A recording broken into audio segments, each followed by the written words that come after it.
बंदी छोड़ सतगुरु रामपाल जी परमेश्वर जी की जय हो।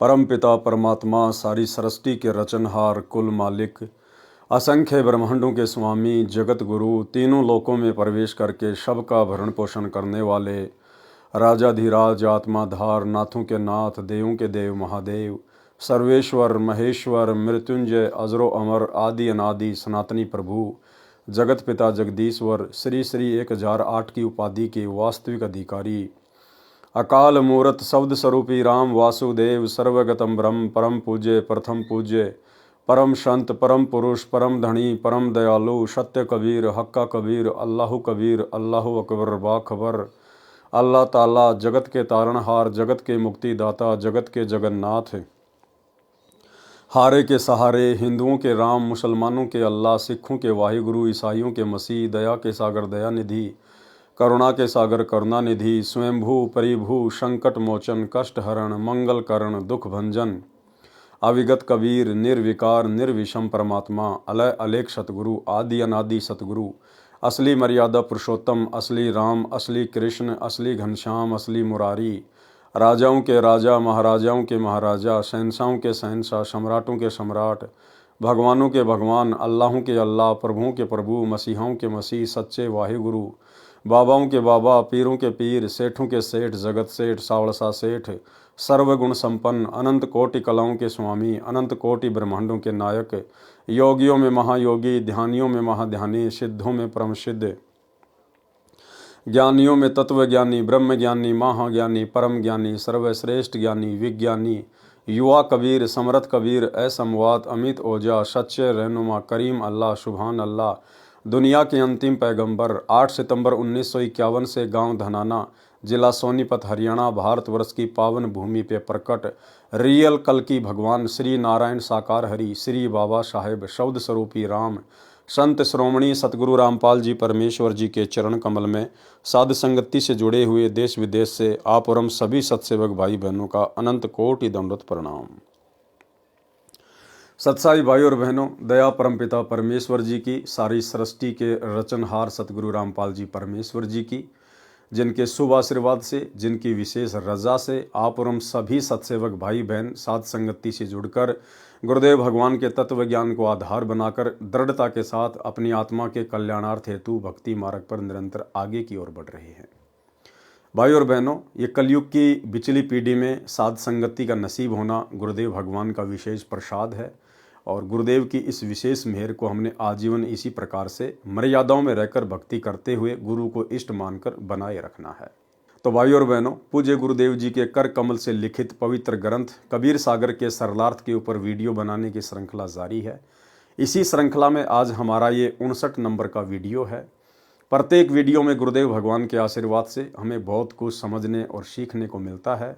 आज के वीडियो में भी हमें विषय विकारों को लेकर गुरुदेव भगवान के आशीर्वाद से बहुत कुछ सीखने को मिलेगा और इसके अलावा आदरणीय गरीबदास जी महाराज जी के सदग्रंथ साहिब से सतगुरु रामपाल जी परमेश्वर जी ने कुछ शब्द भी शामिल किए हैं। उन शब्दों को हम पढ़ेंगे, उनको पढ़ने मात्र से भी हम पुण्य के भागी बनते हैं। तो वीडियो में आगे बढ़ते हैं। कबीर सागर का सरलार्थ पेज नंबर 574 अध्याय गुरु महात्म्य का सारांश। कबीर सागर में 39वां अध्याय गुरु महात्म्य पृष्ठ 1895 पर है। गुरु महात्म्य पहले सुमिरन बोध में इसी पुस्तक के पृष्ठ 451 पर लिख दिया है। इसमें केवल एक राजा बंकेज को शरण में लेने की कथा है। उसको सतयुग में शरण में लिया था। उसकी 17 स्त्रियों तथा 50 लड़कों ने दीक्षा ली थी। राय बंकेज को सतयुग में धर्मदास जी की तरह शरण में लेकर गुरु पद दिया था। अध्याय जीव धर्मबोध का सारांश। कबीर सागर में 40वां अध्याय जीव धर्मबोध पेज नंबर 1913 पर है। इस अध्याय में जीव के गुण धर्म की जानकारी दी गई है। परमेश्वर कबीर जी ने कहा है कि जीव मानव शरीर प्राप्त करके अपने आप को प्रभु मान बैठता है, अहंकार करता है कि मैंने ये कर दिया, मैं ये कर दूंगा, मेरे पास इतना धन है, वह इतनी कीमती गाड़ी है। सत्संग और संत के अभाव से वह मान बैठता है कि मैं सदा ऐसे ही सुखी रहूंगा। भूलवश ये भी विचार करता है कि अगले जन्म में फिर मानव बनकर आनंद करूंगा। परमेश्वर कबीर जी ने समझाया है कि नाम सुमर ले शुक्रम कर ले, कौन जाने कल की, खबर नहीं पल की। सर्व सोने की लंका होती, रावण से रणधीरम, एक पलक में राज विराजी, यम के पड़े जंजीरम। दुर्योधन से राजा होते संग इकोतर भाई, 11 शोणी संग चले थी, देही गीद ना खाई। उदय अस्त बिच चक्र चले थे, ऐसे जन ठकुराई, चुणक ऋषि स्वर कल्प किया, तब खोज न पाया राही। 60,000 सगड़ के होते, कपिल मुनीश्वर खाए, एक सुपुत्र उत्तान पात का, स्वर्ग में पद पाए।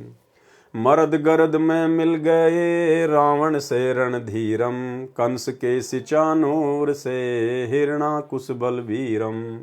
तेरी क्या बुनियाद है, जीव जन्म धर लेत, गरीबदास हरि नाम बिना, खाली परसी खेत। क्या मांगू कुछ थिर न रहाई, देखत नैन चल्या जग जाई। 1 लख पूत 1.25 लख नाती, ता रावण घर दिया न बाती। आवत संग ना जात संगाती, क्या भया दर बांधे हाथी। बहुत प्यारी नारी जग माही, मात पिता जाके शम नाही। जाहि कारण नर शीस जो देही, मृत्यु समय वह नहीं सनेही। निज सवारथ कह रोदन करही, फिर पर नर में चित धरही। सुत परिजन धन सौपन सनेही, सत्य नाम गहु निज मत येही। निज तन संप्रिय और नयाना, सो भी संग ना चले नदाना। भावार्थ किया है गुरुदेव ने। परमेश्वर कबीर जी ने जीव का धर्म बताया है कि जीव धर्म बंधन में बंधा है। कर्मानुसार राजा बन जाता है, राजा बनकर स्वयं को मालिक समझ लेता है, विरोध करने वालों को मार डालता है। कोई कमजोर राजा दिखाई देता है तो उसके राज्य को हड़पने की योजना बनाता है। यदि वह सीधे से राज्य देने को सहमत नहीं होता है तो उससे युद्ध करके हजारों सैनिकों को मारता है। वह पाप अपने सिर पर धर लेता है। दूसरे के धन को छीनने का भी दोष अपने सिर पर धरकर कुछ समय पश्चात मर जाता है या किसी अन्य राजा द्वारा मार दिया जाता है। मृत्यु उपरांत राजा गधे का जन्म प्राप्त करता है। उसके पश्चात कुत्ते, सुअर आदि आदि की योनियों में महाकष्ट उठाता है। भाई और बहनों, ये सारी बातें समझाने का केवल सीधा सा एक ही मतलब है पूज्य गुरुदेव भगवान का, कि ये भक्ति और ये सतगुरु मिलने के बाद हमारी सुरती, हमारी इच्छा केवल भक्ति पूरी करके और सतलोक में होनी चाहिए। हमें यहाँ पर किसी प्रकार का कोई राजपद, कोई मंत्री पद, कोई बहुत बड़ी सेवा हमें बिल्कुल भी इच्छा नहीं होनी चाहिए। कल को यदि गुरुदेव भगवान भी हमारा हाथ पकड़कर आदेशित करें कि बेटा ये सेवा है तू कर, बेटा ये राज्य पद है तू इसको संभालेगा, तो ठीक है, सतगुरु का आदेश है, मानना पड़ेगा। लेकिन भाई और बहनों, हमारे अंदर से किसी भी प्रकार की इच्छा उस राजपद में, उस राजपाट में नहीं होनी चाहिए। हमारा टारगेट केवल मोक्ष ही होना चाहिए कि मुझे यहाँ से निकलना है। कोटि जन्म तू राजा कीन्या, मिटी न मन की आशा, और भिक्षुक होकर दर दर घूम लिया, मिला न निर्गुण राशा। पूरी पृथ्वी के राजा हम करोड़ों बार रह चुके हैं, करोड़ों बार। कोटि जन्म तू राजा कीन्या।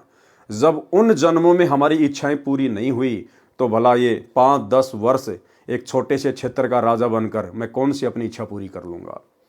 और यदि कहीं न कहीं गलती हो गई तो फिर मोक्ष से हमारा पैर फिसल जाएगा। इसलिए हमारे अंदर तो कोई इच्छा किसी प्रकार की होनी नहीं चाहिए। सतगुरु यदि आदेश दें तो केवल उनके आदेश को फॉलो करते हुए हमने अपना वो कर्म निभाना है। बाकी हमारा धर्म केवल यही है कि हमने मुक्ति प्राप्त करनी है। ऊपर की वाणियों में यही सिद्ध किया गया है कि दुर्योधन राजा था, राज्य की लड़ाई में मारा गया। ऐसा दुर्भाग्य वाला था कि मृत्यु उपरांत उसकी देह यानी शरीर पक्षियों के खाने योग्य भी नहीं थी, कि उसके शरीर को खाकर कोई गिद्ध जैसा पक्षी दुआ देता। क्योंकि उसकी माता गांधारी के आशीर्वाद से दुर्योधन पर्दे को छोड़कर सर्व बजर का हो गया था। राज्य भी नहीं रहा, स्वयं भी संपत्ति छोड़कर युद्ध में मारा गया। इसी प्रकार अन्य राजाओं की दुर्दशा हुई। मानधाता राजा था जो चक्रवर्ती यानी पूरी पृथ्वी का शासक था। चुनक ऋषि से लड़ाई हुई, सर्व सेना मारी गई, स्वयं भी मृत्यु के उपरांत चूहा बनकर धरती के अंदर बिल बनाकर रहा। फिर अन्य प्राणियों की योनियों में भटक रहा है। फिर बताया है कि राजा उत्तानपाद का एक सुपुत्र ध्रुव है, भक्ति करके राजा भी बना और स्वर्ग भी गया। फिर बताया है कि प्रत्येक व्यक्ति की धारणा है कि मेरा वंश चले। भाई और बहनों, यदि आप सतगुरु रामपाल जी परमेश्वर जी के शिष्य या उनकी शिष्या हैं, आपकी रमैणी यानी शादी हो चुकी है और यदि संतान नहीं हो रही है, तो आपके अंदर बिल्कुल भी अंदर से ये इच्छा नहीं होनी चाहिए कि गुरुजी मुझे संतान दें, अन्यथा आप भी इसी कैटेगरी में आ जाएंगे कि मेरा वंश चले। वो परमेश्वर की मौज है, परमात्मा संस्कार बढ़ाना चाहता है या काटना चाहता है, हमने उसकी रजा में राजी रहना है। हमारे अंदर से इच्छा नहीं होनी चाहिए कि परमात्मा एक बेटा या एक बेटी तो होनी ही चाहिए, बिल्कुल भी नहीं। फिर बताया है कि प्रत्येक व्यक्ति की धारणा है कि मेरा वंश चले, मैं अपनी संतान को सुखी करने के लिए धन इकट्ठा कर दूं। ये संसार स्वार्थ के रस्से से बंधा है, अपना अपना कर्ज लेने या अदा करने के लिए नाते बनते हैं। कर्ज का लेन देन पूरा होते ही सब संसार छोड़कर चले जाते हैं। यदि युवा मर जाता है तो परिवार वाले रोते हैं कि अभी तो कमाने योग्य था। यदि रोगी या बूढ़ा मर जाता है तो कहते हैं कि अच्छा हुआ मर गया, दुखी रहता था। यदि कोई इस भ्रम में है कि मेरा कुल चलेगा, मेरा नाम रहेगा, ये महामूर्खता है। लंका देश के राजा रावण के 1 लाख पुत्र तथा 1.25 लाख पौत्र थे। आज उस रावण के वंश में कोई दीप जलाने वाला ही नहीं बचा है। बात करें नाम चलने की, जगत व्यवहार में हम देखते हैं कि दादाजी जो संसार त्याग कर चले गए, कोई याद नहीं करता। कभी जमीनी लेन देन में भले ही नाम पढ़ने को मिले, और पीछे जाएं तो चौथे दादा का नाम तो परिवार को भी याद नहीं होता। जो ये विचार रखता है कि मेरा नाम चल जाए, ये तो आप जी ऊपर पढ़ चुके हैं कि कैसा नाम चलेगा। फिर कुत्ते का जन्म या कुतिया का जन्म प्राप्त करेगा तो फिर कुत्तों में खानदान हो जाएगा। फिर गधा बनेगा तो गधा कुल चलेगा। इस प्रकार परमेश्वर कबीर जी ने एक बात में स्पष्ट कर दिया कि सतनाम सुमर ले और शुक्रम अच्छे धार्मिक कर्म कर ले, मृत्यु कभी भी हो सकती है। फिर क्या पता कहाँ जन्मेगा। आशा तो लगाए बैठा है 100 वर्ष तक जीवित रहने की, परंतु खबर एक पल की भी नहीं है कब मृत्यु हो जाए। आप तो संपत्ति को अपना मानते हैं, मृत्यु के समय संपत्ति तो दूर की बात है, आपको अपने शरीर के समान तो संपत्ति भी प्रिय नहीं है। ये शरीर भी आपके साथ नहीं जाएगा। फिर अन्य वस्तुओं या धन को अपना मानता है, यह अज्ञान की भांग पी रखी है। परमेश्वर कबीर जी ने कहा है कि कबीर यह माया अटपटी, सब घट आन अड़ी, किस किस को समझाइए कुएं भांग पड़ी।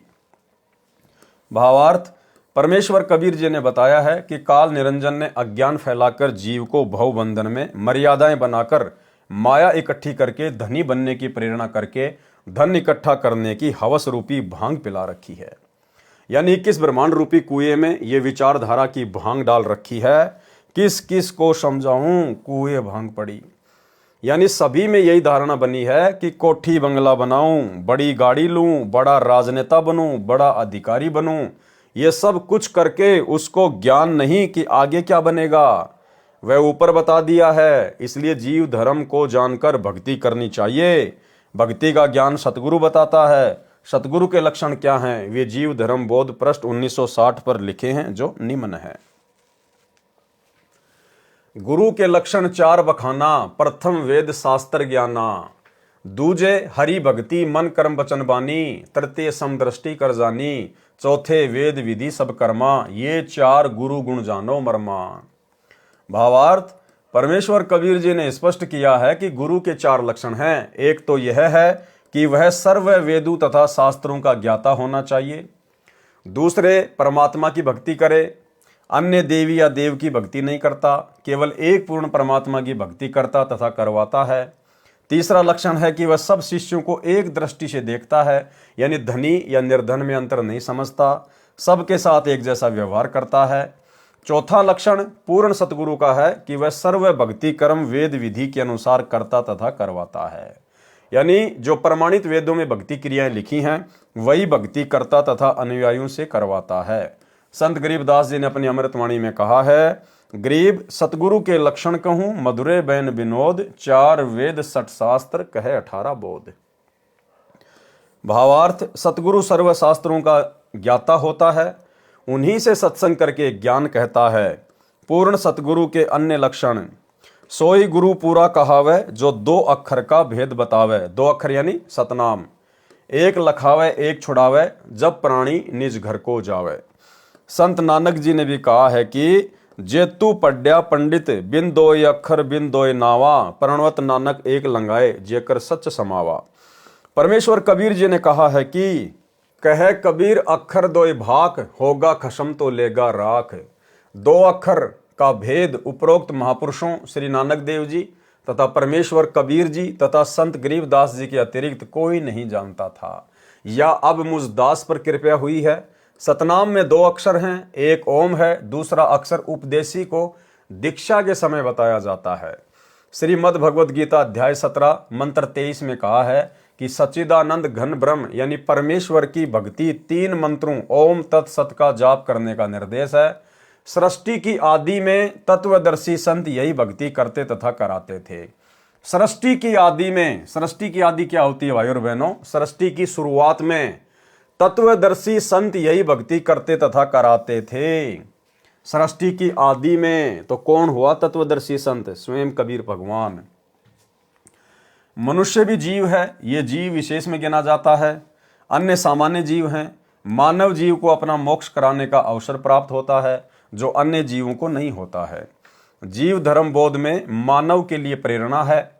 मानव को बताया गया है कि जो भक्ति नहीं करते वे अपना मानव जीवन नष्ट करके जाते हैं। जो भक्ति करते हैं उनकी भक्ति शास्त्र अनुकूल नहीं है तो भी उनका मानव जीवन व्यर्थ हो जाता है। जिनको पूर्ण सतगुरु नहीं मिला वे भक्ति करके भी असफल रहते हैं। जो भगत एक पूर्ण परमात्मा की भक्ति न करके अन्य देवी देवताओं या तीर्थों व्रतों तक सीमित हैं, वे भी मानव जीवन का वास्तविक लाभ नहीं उठा पाते। जो ब्रह्म की साधना करते हैं वे भी पूर्ण मोक्ष प्राप्त नहीं करते। जो श्रीमद् भगवद गीता अध्याय 18 श्लोक 62 तथा अध्याय 15 श्लोक 4 में बताया है। गीता ज्ञानदाता ने कहा है कि हे अर्जुन, तू सर्व भाव से उस परमेश्वर की शरण में जा, उसकी कृपा से ही तू परम शांति को तथा सनातन परम धाम शाश्वत स्थानम को प्राप्त होगा। गीता अध्याय 18 श्लोक 62। परम शांति उसे कहते हैं जब जीव का जन्म मरण का चक्कर समाप्त हो जाता है, उसका जन्म नहीं होता। गीता ज्ञानदाता ने कहा है कि तत्वदर्शी संत मिलने के पश्चात परमेश्वर के उस परम पद की खोज करनी चाहिए, जहां जाने के पश्चात भगत फिर लौटकर संसार में नहीं आता। उस परमेश्वर की भक्ति करो जिसने इस संसार रूपी वृक्ष की रचना की है। गीता अध्याय 15 श्लोक 4। गीता अध्याय 8 श्लोक 16 में कहा है कि जो ब्रह्म साधना करते हैं वे ब्रह्मलोक में जाते हैं। ब्रह्मलोक गए प्राणी भी पुनरावर्ती यानी जन्म मरण को बार बार प्राप्त करने वाली स्थिति को पुनरावर्ती कहते हैं, उसी में है। ब्रह्मलोक में गए साधक भी पुण्य समाप्त होने के पश्चात पुनः लौटकर संसार में आते हैं, वे जन्म मरण में रहते हैं। उपरोक्त परमाणु से सिद्ध हुआ कि परमेश्वर की भक्ति के अतिरिक्त यदि किसी अन्य भगवान की भक्ति इष्ट रूप में की जाती है तो उससे न तो सनातन परम धाम यानी सतलोक प्राप्त होता है, न जन्म मरण समाप्त होगा, यानी परम शांति प्राप्त नहीं होगी। परम शांति सनातन परम धाम केवल परमेश्वर यानी सत्य पुरुष जी की भक्ति से प्राप्त होते हैं, जो पूर्ण सतगुरु ही यथार्थ साधना तथा ज्ञान बताता है। जीव धर्म बोध में बस विशेष ज्ञान तो इतना ही है, परंतु इसमें अधिक विस्तार से ज्ञान दिया है, जिसको कबीर पंथियों ने बहुत खराब भी कर रखा है, मिलावट की हद पार कर रखी है। उदाहरण के लिए कबीर सागर में जो ज्ञान है वह कबीर साहब का बताया हुआ ही सत्य है। कबीर सागर धर्मदास जी ने विक्रमी संवत 1550 सन 1497 के आसपास लिखा था। उसके पश्चात तो धर्मदास बहुत वृद्ध हो गए थे। कबीर सागर के कई अध्यायों में अंग्रेजों तक का ज्ञान दिया है। अंग्रेज तो सन 1749 से 1947 तक थे। उससे पहले सन 1497 में अंग्रेजों का नामो निशान भी नहीं था। तो अंग्रेजों की गतिविधि तथा उनके द्वारा किया गया कोई भी आध्यात्मिक बिगाड़ का वर्णन कबीर सागर में नहीं आ सकता। यानी धर्मदास जी के वंशजों ने अंग्रेजों का ज्ञान भी कबीर सागर में ठोक दिया, जिस समय भारत में अंग्रेजों को कोई जानता भी नहीं था। जैसे जीव धर्मबोध पृष्ठ 2054 पर लिखा है कि अंग्रेजों के ग्रंथों में लिखा है कि 2 बंदर बिना पूंछ के हैं, दो पैरों से मनुष्य की तरह चलते हैं, दोनों हाथों से कार्य करते हैं। फिर लिखा है कि अंग्रेजी के अखबार में लिखा है कि दो मनुष्य पूंछ वाले देखे गए हैं। अंग्रेजों के ग्रंथन माही, बिन पूंछ वानर ये आही। अंग्रेजी के अखबार बखाने, द्वय मानुष दूमकार लखाने। दोनों पगते नर ज्यों चाले, दोनों हाथ काम में डाले। हवस देश के जंगल जवहां, द्वय मानुष दूम युक्त रहे तवहां। अब बताओ कौन समझ सकता है परमात्मा के बिना? कौन संदेह व्यक्त करेगा कि भैया कबीर जी की वाणियां नहीं होंगी? इसी प्रकार से काल ने कबीर पंथियों से सेट करवा रखी है। अंग्रेजों के अखबार तक का नाम लिख दिया गया है। बताओ, उस समय ना तो कोई अंग्रेज जानता था, ना उस समय अमेरिका की खोज हुई थी, लेकिन जबरदस्ती काल प्रेरणा से कबीर पंथियों ने क्या क्या ठोक दिया। जीव धर्म बोध पृष्ठ 2055 पर लिखा है कि अमेरिका में एक दादुर मेंढक है। जब वह रोता है तब अमेरिका में कलेश यानी झगड़ा होता है। बताओ, कबीर पंथियों ने लिख दिया कि अमेरिका में एक ऐसा मेंढक है, जब वो मेंढक रोता है तो घर घर में झगड़ा शुरू हो जाता है। इतनी मिलावट कर रखी है। दादुर एक अमेरिका देसा, रुदन करे जब लह कलेशा। विचार करें, परमेश्वर कबीर जी सशरीर सतलोक सन 1518 में गए। उस समय तक न तो कोई अखबार प्रचलित था और न अंग्रेजी भाषा थी, न कोई अमेरिका देश का नाम जानता था। इससे सिद्ध है कि कबीर सागर में यह मिलावट की गई है। परमेश्वर कबीर जी की कृपा से अब यथार्थ ज्ञान प्रकाशित किया जा रहा है। इसी प्रकार अन्य पृष्ठों पर गड़बड़ी कर रखी है जो त्यागने योग्य है। इसलिए कबीर सागर का सरलार्थ पुस्तक बनाई है, जो सत्य असत्य को भिन्न भिन्न करके बनाई है। जीव धर्मबोध पेज 5 और 6 पर दोहे हैं। कौन धर्म है जीव को, सब धर्मन सरदार। जाते पावे मुक्ति गति, उतरे भव निधि पार।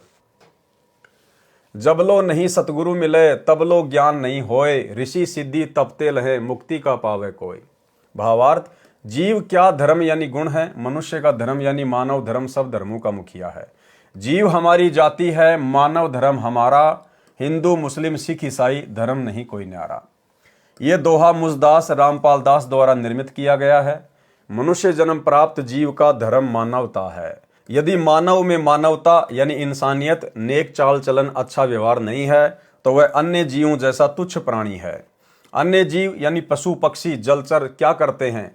दुर्बल का आहार छीनकर खा जाते हैं, दुर्बल के साथ मारपीट करते हैं, मारकर भी खा जाते हैं। किसी असहाय पशु को घाव हो जाता है तो कौवे नोच नोच कर खाते हैं। वर्तमान में डिस्कवरी फिल्मों में देखने को मिलता है कि जंगल में घास चर रहे भैंसे को 5-6 शेर शेरनी घेर कर उसके ऊपर चढ़कर तथा आगे पीछे से फाड़ कर खाते हैं। भैंसा गिर जाता है, चिल्ला रहा है, शेर मस्ती से जीवित को खा रहे हैं। अन्य पशुओं जैसे गाय, जंगली मृग, नीलगाय आदि, नीलगाय को तो गर्दन दबाकर पहले मारते हैं, उसकी गर्दन को तब तक दबाए रखते हैं जब तक मर न जाए, फिर खाते हैं। परंतु भैंसे की गर्दन उनसे दब नहीं सकती थी, इसलिए जिंदा को खा रहे थे। इसी प्रकार वे मनुष्य हैं जो दुर्बल की संपत्ति पर कब्जा कर लेते हैं, लूट लेते हैं, चोरी कर लेते हैं, दुर्बल परिवार की बहन बेटियों से भी बदसलूकी यानी दुर्व्यवहार करते हैं, इज्जत तक लूट लेते हैं। ऐसे धर्म गुण वाला मानव पशु श्रेणी में आता है। भले वह मानव दिखाई देता है, उसका नाम मानव है, उसमें गुण मानव के नहीं है। जब तक जीव में मानवता नहीं है तो वह मानव शरीर में भी जानवर है, उसमें गुण मानव के नहीं है। जब तक जीव में मानवता नहीं है तो वह मानव शरीर में भी जानवर है। इस जीव धर्म बोध अध्याय का बस इतना ही सारांश है, फिर भी प्रत्येक पृष्ठ का थोड़ा थोड़ा विश्लेषण करता हूं। जीव धर्म बोध पृष्ठ 7 से 21 तक का सारांश। पृष्ठ 6 का सारांश ऊपर कर दिया गया है। अब पृष्ठ 7 से 21 तक का सारांश वर्णन करता हूं। पृष्ठ 7 से 21 तक बताया है कि जीव को काम यानी भोग विलास की इच्छा, क्रोध, मोह, लोभ तथा अहंकार विशेष प्रभावित करते हैं। ये 5 विकार कहे गए हैं। इनके सूक्ष्म स्वरूप को इनकी प्रकृति कहा जाता है, जो संख्या में प्रत्येक की 5-5 हैं, जो 25 प्रकृति कहलाती हैं। जीव धर्म बोध पृष्ठ 7 पर विशेष ज्ञान है, जो श्रीमद् भगवद गीता अध्याय 13 से मेल करता है। नाम शरीर क्षेत्र सो जाना, तेहि अंदर बाहर का ज्ञान। जो विकल्प कारण गाई, चित शक्ति क्षेत्रज कहाई। नाम तासु क्षेत्रज कहीजे, सो सब वासना से भीजे। इस पृष्ठ पर एक वाणी पुराने कबीर सागर में है जो नहीं लिखी गई है। क्षेत्री नाम जीव कहलाई, जाको ये देही दीनी साई। भावार्थ, शरीर को क्षेत्र यानी खेत कहते हैं। जिस जीव को शरीर प्राप्त होता है वह क्षत्रिय कहा जाता है। जो इस क्षेत्र यानी शरीर की रचना को जानता है वह क्षेत्रज कहा जाता है। क्षेत्रज मन यानी काल निरंजन कहा जाता है, क्योंकि जब तक मानव शरीरधारी जीव सतगुरु शरण में नहीं आता तब तक मन सर्व भोग का आनंद शरीर के द्वारा लेता है। इसलिए वाणी में लिखा है कि मन सब वासना में भीगा रहता है। जब पूर्ण सतगुरु मिल जाता है तो इस क्षेत्र रूपी शरीर का यथार्थ प्रयोग प्रारंभ होता है। श्रीमद् भगवद गीता अध्याय 13 श्लोक 1, 2 तथा 33 में उपरोक्त प्रमाण है।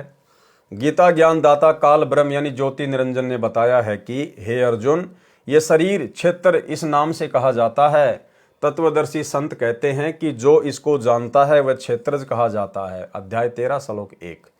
हे अर्जुन, सर्व क्षेत्रों में क्षेत्रज भी मुझे ही जान, और क्षेत्र तथा क्षेत्रज का जो ज्ञान है वह ज्ञान है, ऐसा मेरा मत है। भावार्थ है कि शरीर यानी क्षेत्र तथा काल ब्रह्म क्षेत्रज का ज्ञान कराने वाला ही वास्तविक ज्ञान है। ये गीता ज्ञानदाता ने कहा है कि मेरा विचार है। अध्याय 13 श्लोक 2। हे अर्जुन, जिस प्रकार एक ही सूर्य इस संपूर्ण लोक यानी पृथ्वी लोक को प्रकाशित करता है, उसी प्रकार क्षेत्री यानी जीवात्मा संपूर्ण क्षेत्र यानी शरीर को प्रकाशित करता है। अध्याय 13 श्लोक 33। विचार करें, गीता प्रेस गोरखपुर से प्रकाशित तथा श्री जयदयाल गोविंदका द्वारा अनुवादित तथा अन्य सर्व अनुवादकों द्वारा गीता अध्याय 13 श्लोक 1 में क्षेत्रज का अर्थ किया है कि जो क्षेत्र को जानता है वह क्षेत्रज कहा जाता है।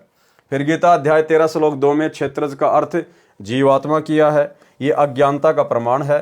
फिर गीता अध्याय 13 के श्लोक 33 में क्षेत्री का अर्थ जीवात्मा किया है। इससे एक बात तो ये स्पष्ट हुई कि गीता का अनुवाद करने वालों को भी ज्ञान नहीं, तथा दूसरी बात ये स्पष्ट हुई कि परमेश्वर कबीर जी का ज्ञान प्रमाणित सदग्रंथों से मेल करता है, तथा जो इनमें नहीं है वह ज्ञान भी परमेश्वर कबीर जी ने बताया है।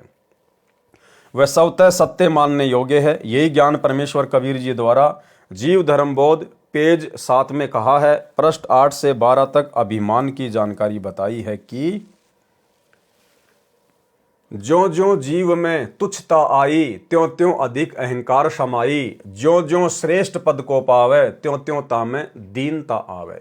भावार्थ, जीव में ज्यों ज्यों नीचता आती है उसमें अहंकार बढ़ता चला जाता है, तथा ज्यों ज्यों भक्ति करके आत्मा में अध्यात्म शक्ति बढ़ती है त्यों त्यों उस भगत में आधीनी यानी दीनता आती है। जीव धर्मबोध के पेज 9 पर कहा है कि अहंकार किसी को शरीर की शक्ति का होता है, किसी को राज्य का, किसी को धन का, किसी को परिवार में अधिक सदस्यों का हो जाता है, वह नाश का कारण बनता है। इसी प्रकार पृष्ठ 12 तक ज्ञान है कि परमेश्वर की दरगाह यानी परमात्मा के न्यायालय में न्याय होगा। हजरत सुलेमान की वाणी है कि जो तपस्वी तप करते हैं उसका अभिमान करते हैं। यदि राई भर यानी जरा सा भी अभिमान जीव को किसी भी प्रकार का है, वह बहिष्ठ यानी स्वर्ग में पैर नहीं रख सकता। अगर राई जितना भी अभिमान धन का, दौलत का, परिवार का, संपत्ति का, बेटे बेटियों का, किसी पद या पोस्ट का, अगर राई जितना भी अभिमान है तो हजरत सुलेमान ने कहा, जो कि मुसलमान धर्म में पैगंबर हुए हैं, उन्होंने कहा कि वो बहिष्ठ यानी स्वर्ग में नहीं जा सकता। तो सोचिए भाई और बहनों, हमें तो सतलोक में जाना है। तो सोचिए आप और हमारे अंदर तो नामो निशान ही खत्म हो जाना चाहिए सतगुरु आशीर्वाद से, भक्ति के प्रभाव से, अभिमान और अहंकार का। फिर मकबूल नाम के रसूल ने कहा है कि जो दीन यानी आधीन होते हैं उनको बड़ी पदवी प्राप्त होती है। पृष्ठ 11 पर कहा है कि कोई धन का अभिमान करता है वह भी नरक का भागी होता है। कबीर सब जग निर्धना, धनवंता ना कोई, धनवंता सो जानिए राम नाम धन होई। प्रथम अमीर कबीर भया, पुनी अकबर अल्लाह, सो कबीर अकबर सोई, कहे कि ब्रिया ताहा। अल्लाह जब बनी बैठियों पहुंची उनकी मौत, दोजख में दाखिल भये राजा सहित सब फौज। भावार्थ, संसार में कोई धनवान नहीं है, सब निर्धन है। यदि कोई सांसारिक धनवान है तो मृत्यु के उपरांत बाद में वो निर्धन है। केवल भगत ही धनवान है और कोई धनवान नहीं है। संसार में या तो कबीर धनवान है या अकबर अल्लाह। कबीर या अल्लाह अकबर एक ही है। अन्य व्यक्ति जो अपने आप को परमात्मा मानता है, जैसे वर्तमान में जज अपने आप को लॉर्ड मानते हैं, यदि कोई वकील खासकर हाई कोर्ट तथा सुप्रीम कोर्ट के जजों को माई लॉर्ड यानी मेरे मालिक कहकर संबोधित नहीं करते तो उनको कोर्ट से लाभ मिलने का अवसर कम होता है। जीव को होना चाहिए अधीन। बिना आध्यात्मिक ज्ञान के कारण जीव स्वयं को परमात्मा के तुल्य मानता है तो उसकी भारी भूल है, वह नरक में डाला जाता है। पृष्ठ 12 पर कहा है कि जिन्होंने सिर उठाया यानी अभिमान किया उनका सिर टूटा है। जीव धर्मबोध पेज 13 से 16 तक काम यानी सेक्स के अवगुण बताए हैं। इनमें कुछ वाणी छोड़ी गई है, कुछ जोड़ी गई है। यथार्थ ज्ञान संत गरीबदास जी ने बताया है, जो संत गरीबदास जी की अमृतवाणी में नारी के अंग में लिखी है। इस जीव धर्मबोध में केवल नारी को दोषी बताया है। ये कबीर पंथियों का गलत नजरिया रहा है, जिन्होंने कबीर जी के ग्रंथ का नाश किया है। जो घर त्याग कर या तो आश्रमों में रहते थे या विचरण करते थे, जिन्होंने विवाह नहीं किया था, उन्होंने अपने आप को उत्तम सिद्ध करने के लिए एक तरफा वाणी लिखी है। जो नारी पक्ष की वाणी थी वे काट दी गई हैं। संत गरीबदास जी ने अपनी वाणी में परमेश्वर कबीर जी की विचारधारा लिखी है। अब भाई और बहनों, यहाँ पर नारी का अंग है और नारी के अंग के माध्यम से गुरुदेव भगवान विशेषकर आप और हम आत्माओं को सचेत करना चाहते हैं, जागरूक करना चाहते हैं। नारी यानी स्त्री अच्छी भी होती है और बुरी भी होती है, लेकिन हम जो उपदेशी भाई बहन हैं, हमने बहुत सावधान होकर चलना है। जो बद नारी होती है, जो गलत औरतें होती हैं, वो किस किस प्रकार से गलत इरादे से हरकतें करती हैं, हमने किस प्रकार से सावधान रहना चाहिए। हमने केवल उनको आयु अनुसार अपनी बहन बेटी या माँ की नज़र से ही देखना चाहिए। और यदि हम यहाँ शरीर में रहते सहते अपनी आदतों को नहीं सुधारते हैं तो भाई और बहनों, शरीर छूटने के बाद सूक्ष्म शरीर में हमारे अंदर वही विषय वासना रहेंगी, वही हमारी सोच रहेगी और हम काल के द्वारा अपने झांसे में ले लिए जाएंगे। तो यह गरीबदास जी के सदग्रंथ साहिब से परमेश्वर ने कामी नर के अंग से कुछ वाणियाँ ली हैं, जिनको हम पढ़ेंगे गुरुदेव भगवान के आशीर्वाद से, क्योंकि ये वाणियाँ स्वयं सिद्ध हैं। गुरुदेव भगवान ने अपने कर कमल से लिखी हैं, तो इनको सुनने मात्र से भी हम ढेर सारे पुण्य के भागी बनेंगे। गरीब कामी करता ना भज, हृदय सूल बबूल, ज्ञान लहरी फीकी ल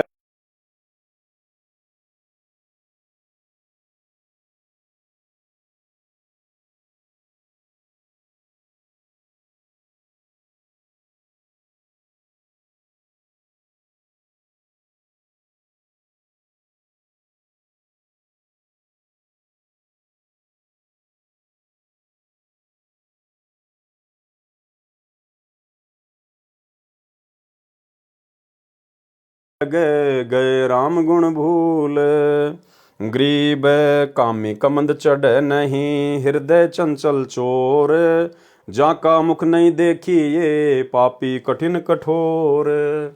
गरीब कामी तजय ना कामना, अंतर बसै कुजान, साधु संगति भावे नहीं, जुगन जुगन का स्वान। गरीब कामी तजय ना कामना, हृदय जाका बंक, जमपुर निश्चय जाएगा, ज्ञानी मिलो असंख। गरीब कामी तजय ना कामना, काला मोंडा ताही, जमपुर निश्चय जाएगा, मोसी गिने ना माए। गरीब कामी तजय ना कामना, ना हृदय हरि हेत, जमपुर निश्चय जाएगा, सारे कुटुंब समेत। गरीब कामी जमपुर जाते हैं, सतगुरु से नहीं साट, मशक बांध यम ले गया, कुल कुल आया काट।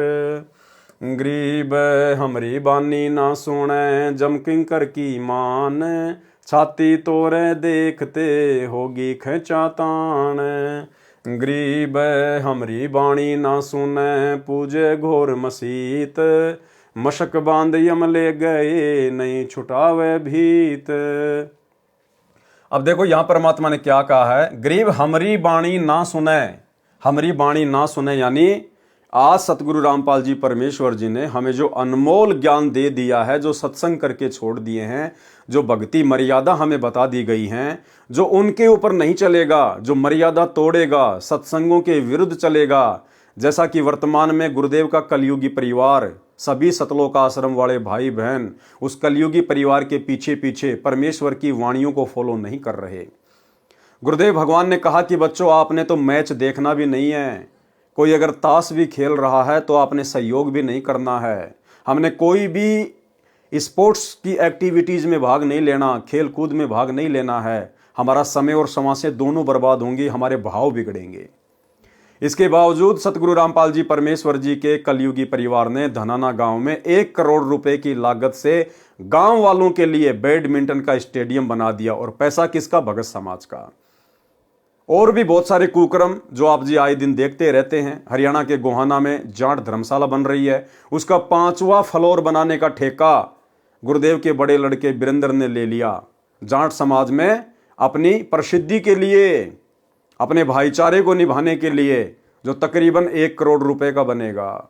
धनाना आश्रम में बहुत बड़े हॉस्पिटल का काम शुरू कर दिया गया, गुंडों की सीबीआई जांच का समर्थन करवा दिया गया, 5 लाख रुपए राजपूत करणी सेना को आनंदपाल सिंह की सीबीआई जांच के लिए दे दिए गए। हरियाणा के जाट आरक्षण में करोड़ों रुपया भक्तों का बर्बाद कर दिया, चंदे के रूप में दे दिया गया। और भी ना जाने कितने कुकर्म आए दिन ये लोग करते रहते हैं। 2019 में कांग्रेस का समर्थन, 2024 में बीजेपी का समर्थन। तो यहां परमेश्वर वही बात कह रहे हैं, गरीब हमरी बाणी ना सुने, जम किंकर की मान। जम किंकर की मानता है, जो काल प्रेरणा है उसके आधार से चलते हैं। छाती तोड़े देखते होगी खेचा तान, ऊपर उनकी छाती तोड़ेगा काल। फिर गरीब हमरी बाणी ना सुने, पूजे घोर मसीत। मशक बांध यम ले गए, नहीं छुटावे भीत। हमरी बाणी ना सुने, गुरुदेव ने कहा कि 100 वर्ष सतगुरु की पूजा और 1 दिन आन उपासी, आन उपासना, अन्य देवी देवताओं की पूजा कर लो, चाहे उसमें सहयोग कर दो, बराबर का दोषी। तो क्या कहा गुरुदेव ने? 100 वर्ष सतगुरु की पूजा, 1 दिन आन उपासी, वो अपराधी आत्मा फिर पड़े काल की फांसी। सतलोक आश्रम मैनेजमेंट हरियाणा ने श्री राम मंदिर अयोध्या में उन आन उपासकों के लिए आन उपासना को बढ़ावा देते हुए 1 महीने का अयोध्या में भंडारा लगा दिया। जम किंकर की बातें मानी जा रही हैं, सतगुरु की वाणियों पे नहीं चल रहे। गरीब हमरी बाणी ना सुने, पूजे घोर मसीत। मशक बांध यम ले गए, नहीं छुटावे भीत। गरीब हमरी बाणी ना सुने, देवल पूजन जाए। मशक बांध यम ले गए, जुगन जुगन ढकाए। गरीब हमरी बाणी ना सुने, ना सतगुरु का भाव। मशक बांध यम ले गए, देकर बहुत संताव। गरीब कामी केला वृक्ष है, अंदर से थोता। सतगुरु सतगुरु कहते हैं, जू पिंजर तोता। जो कामी नर होता है, सतगुरु की शरण में आने के बाद भी जो विषय विकारों से दूर नहीं होता है, कहते हैं वो तो केले का पेड़ है, अंदर से थोता है, यानी भक्ति वक्ति नहीं है उसके अंदर। वो दिखाई देता है भगत, लेकिन जो विषय विकारों में पड़ा हुआ है उसके अंदर भक्ति नहीं है, वो तो केले के पेड़ की तरह थोता है। और सतगुरु सतगुरु कहते हैं, जूं पिंजर तोता, जैसे पिंजरे का तोता, इस प्रकार से वो भगत होता है। केवल ऊपरी जुबान से सतगुरु सतगुरु अपने गुरु को भगवान भगवान कहता है, लेकिन अंदर से सारे विषय विकार ज्यों के त्यों है। इसलिए गुरुदेव भगवान ने हमें नित्य नियम में एक वाणी लिख के दी है कि कामी क्रोधी लालची इनसे भक्ति ना होए, भक्ति करे कोई शूरमा, जाति वर्ण कुल खोए। भाई और बहनों, साध संगति से जुड़े हुए भाई बहनों के ऊपर ये वाणी बिल्कुल परफेक्ट सिद्ध होती है। परमेश्वर की विशेष रजा इन सभी विषय विकारों से दूर हटने की केवल सत्सेवकों पे हुई है। काम, क्रोध, लोभ, लालच, जाति और कुल, धर्म, इन सब के अभिमान को हमने तोड़ फेंका है। गरीब कामी केड़ा वृक्ष है अंदर से थोता, सतगुरु सतगुरु कहत है जू पिंजर तोता।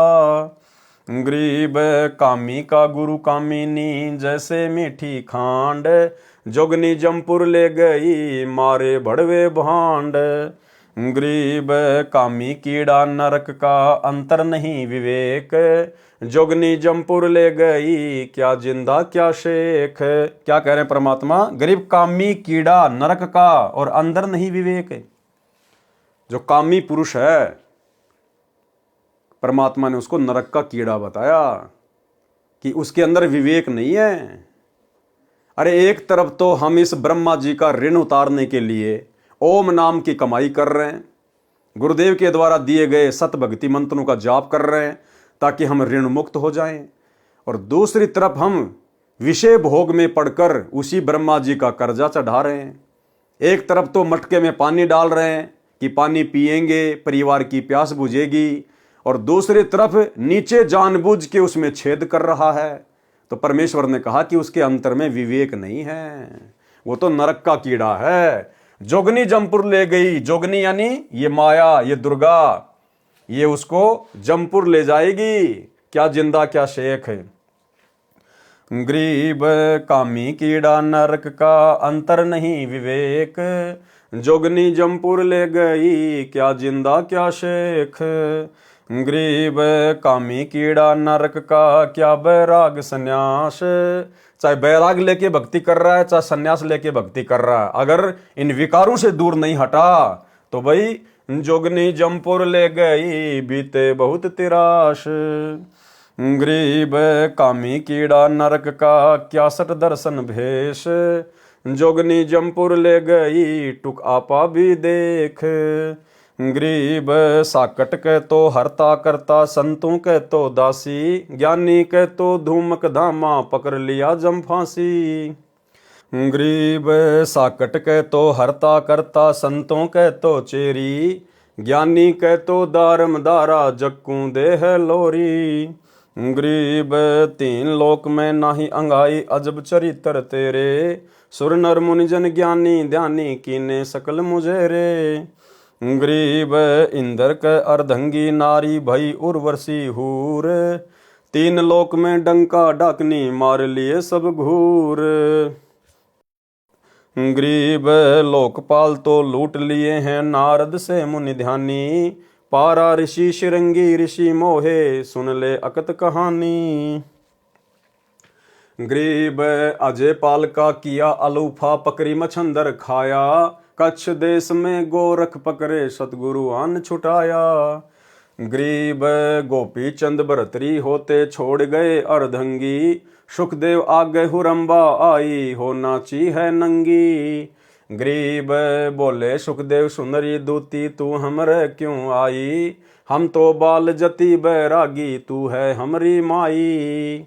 अब देखो भाई और बहनों, ये परीक्षाएं तीन लोक की भक्ति करने वालों की भी परमात्मा परीक्षा लेता है कि वे उन लोकों में जाने योग्य हैं या नहीं हैं। जब राजा जनक ने सुखदेव ऋषि को नाम दीक्षा देनी थी, उससे पहली रात सुखदेव का एक अलग से कमरे में उसके सोने की व्यवस्था कर दी, और रात्रि में राजा जनक ने उसकी परीक्षार्थ एक लड़की भेजी, उसके हाव भाव जानने के लिए कि ये उपदेश के योग्य भी है या नहीं है। और जब वो लड़की वहां गई तो सुखदेव ऋषि सहम गया और एक कोने में बैठ गया और कहा कि हे बहन, हे बेटी, हे माई, तू यहां क्यों आई है, तू यहां से चली जा। बहुत अच्छी बात थी, परमात्मा ने कहा कि यह भी बहुत अच्छी बात है, लेकिन उसको इतना भी नहीं डरना चाहिए था। अगर उसके पास में सत्य ज्ञान होता, यदि वो पूर्णतया से एक भगत होता, तो उसको इतना भी नहीं डरना चाहिए था उससे, औरत से। अगर वो लड़की वहां चली भी गई तो आराम से शांत भाव में रहता और उससे परमात्मा की चर्चा करनी चाहिए थी, उसको परमात्मा का ज्ञान समझाना चाहिए था, अपनी बहन बेटी की दृष्टि से उसको देखकर। लेकिन सुखदेव डर गया, सहम गया और एक कोने में जाके बैठ गया और कहा कि बहन, तू यहां से चली जा। तो ये भी एक भगत की कमजोरी होती है। अगर वो इस प्रकार से भी व्यवहार करता है तो कहीं न कहीं उसके अंदर कमजोरी है कि कहीं मैं विचलित ना हो जाऊं ज्यादा समय तेरे पास में बैठ के। जबकि सतगुरु के भगत के अंदर यह होना चाहिए कि यदि सतगुरु हमारी परीक्षा के लिए कभी कभार ऐसी कोई परिस्थिति भी पैदा कर दे तो हमने सहमना नहीं चाहिए, डरना नहीं चाहिए। हमने परमात्मा की चर्चा करनी चाहिए, वो हमारी बहन है। हमें गुरुदेव भगवान ने बताया कि पर नारी को देखिए बहन बेटी के भाव, कहे कबीर काम नाश का यही सहज उपाय। हम तो उसको सृष्टि रचना सुनाएंगे परमात्मा की, पूरी रात में तो हमारी सृष्टि रचना खत्म नहीं होगी, सुबह अपने आप चली जाएगी उठ के। उसका भी भला हमारा भी भला, एक ने कही दोनों ने मानी, कहे कबीर वो दोनों ज्ञानी। तो यदि कभी कभार हमारी भी परमात्मा परीक्षा ले ले, और लेगा परमात्मा, परिस्थिति चाहे कैसे भी बनानी पड़े, चाहे आपको अनजान रास्ते में कोई बहन बेटी मिले, या वैसे आप कहीं ट्रेन में जा रहे हैं, आप किसी बस में जा रहे हैं, आपके बराबर में आके कोई बहन बेटी बैठ गई है, उसका पैर आपके पैर से स्पर्श हो रहा है, उसका कंधा आपके कंधे से स्पर्श हो रहा है, चाहे बहन के पास कोई भाई आके बैठो या भाई के पास कोई बहन आके बैठो, तो वो उन भक्तों की परीक्षा होगी, चाहे स्त्री हो चाहे वो पुरुष हो। तो हमने तो केवल अपनी बहन बेटी समझकर ही बैठना है, और हमने अपनी सुरती को अपने परमात्मा के चरणों में, उनके सुमरण में रखना है। तो इस प्रकार से सतगुरु भी भक्तों की परीक्षा लेगा, जैसे राजा जनक ने सुखदेव की ली थी। गरीब गोपी चंद भ्रतरी होते छोड़ गए अर्धंगी, सुखदेव आगे हुरंबा आई हो नाची है नंगी।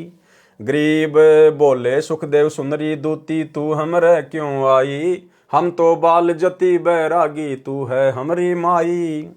गरीब मैं तुम्हारी अर्धंगी नारी तू हमरा भरतार, स्वर्ग लोक से हम चल आई देखो नाच सिंगार। गरीब तुम्हारी नजर कुटिल है दूती कड़वे नैन कटारे, माता को तो नाता राखो हम हैं पुत्र तुम्हारे। गरीब सुल्तानी तज बलक बुखारा 16 सहन सहेली, 18 लाख तुरा जिन छाड़ा बंके बाग हवेली। गरीब नारी नाही नाहरी बागनी बुरी बलाए, नागनी सब जग डस लिया सतगुरु कर सहाय। अब क्या कह रहे हैं परमात्मा कि सभी नारियां भी गलत नहीं है। नारी नाही नाहरी, नाहरी होती है बागनी। तो परमात्मा कहते हैं सभी औरतें गलत नहीं होती हैं। हाँ, जो औरतें जानबूझ के गलत हरकतें करती हैं वो तो बागनी के समान है। शेर की जो पत्नी होती है, शेरनी कहते हैं, वो तो शेरनी के समान है। जो गलत होती है, जिसकी नीयत गलत होती है, उससे तो भगत ने दूरी ही बना के रहना चाहिए। गरीब नारी नाही नाहरी बागनी बुरी बलाए, नागनी सब जग डस लिया सतगुरु करे सहाय। गरीब नारी नाही नाहरी बागनी बुरी बलाए, नागनी सब जग डस लिया सतगुरु लिए छुटाए। गरीब सब जग घाणे गा लिया बड़ी मचाई रोल, तपी उदासी ठग लिए ले छोड़े जमपोल। गरीब नारी नाही नाहरी खाती है दरवेश, विष्णु विशंबर से रहते मोहे शंकर शेष। गरीब नारी नाही नाहरी सिर टोरा रविचंद, 33 देवा डसे पकड़ लिए हैं इंद। गरीब नारी नाही नाहरी बागनी है मैं मंत, ब्रह्मा का मंडी गया कहाँ करेंगे पंथ। गरीब नारी नाही नाहरी बागनी है मैं मंत, जीव बापरे की कौन चलावे पकड़ लिए भगवंत। गरीब नारी नाही नाहरी बागनी किए संघार, अनाथ जीव की कौन चलावे पकड़ लिए अवतार।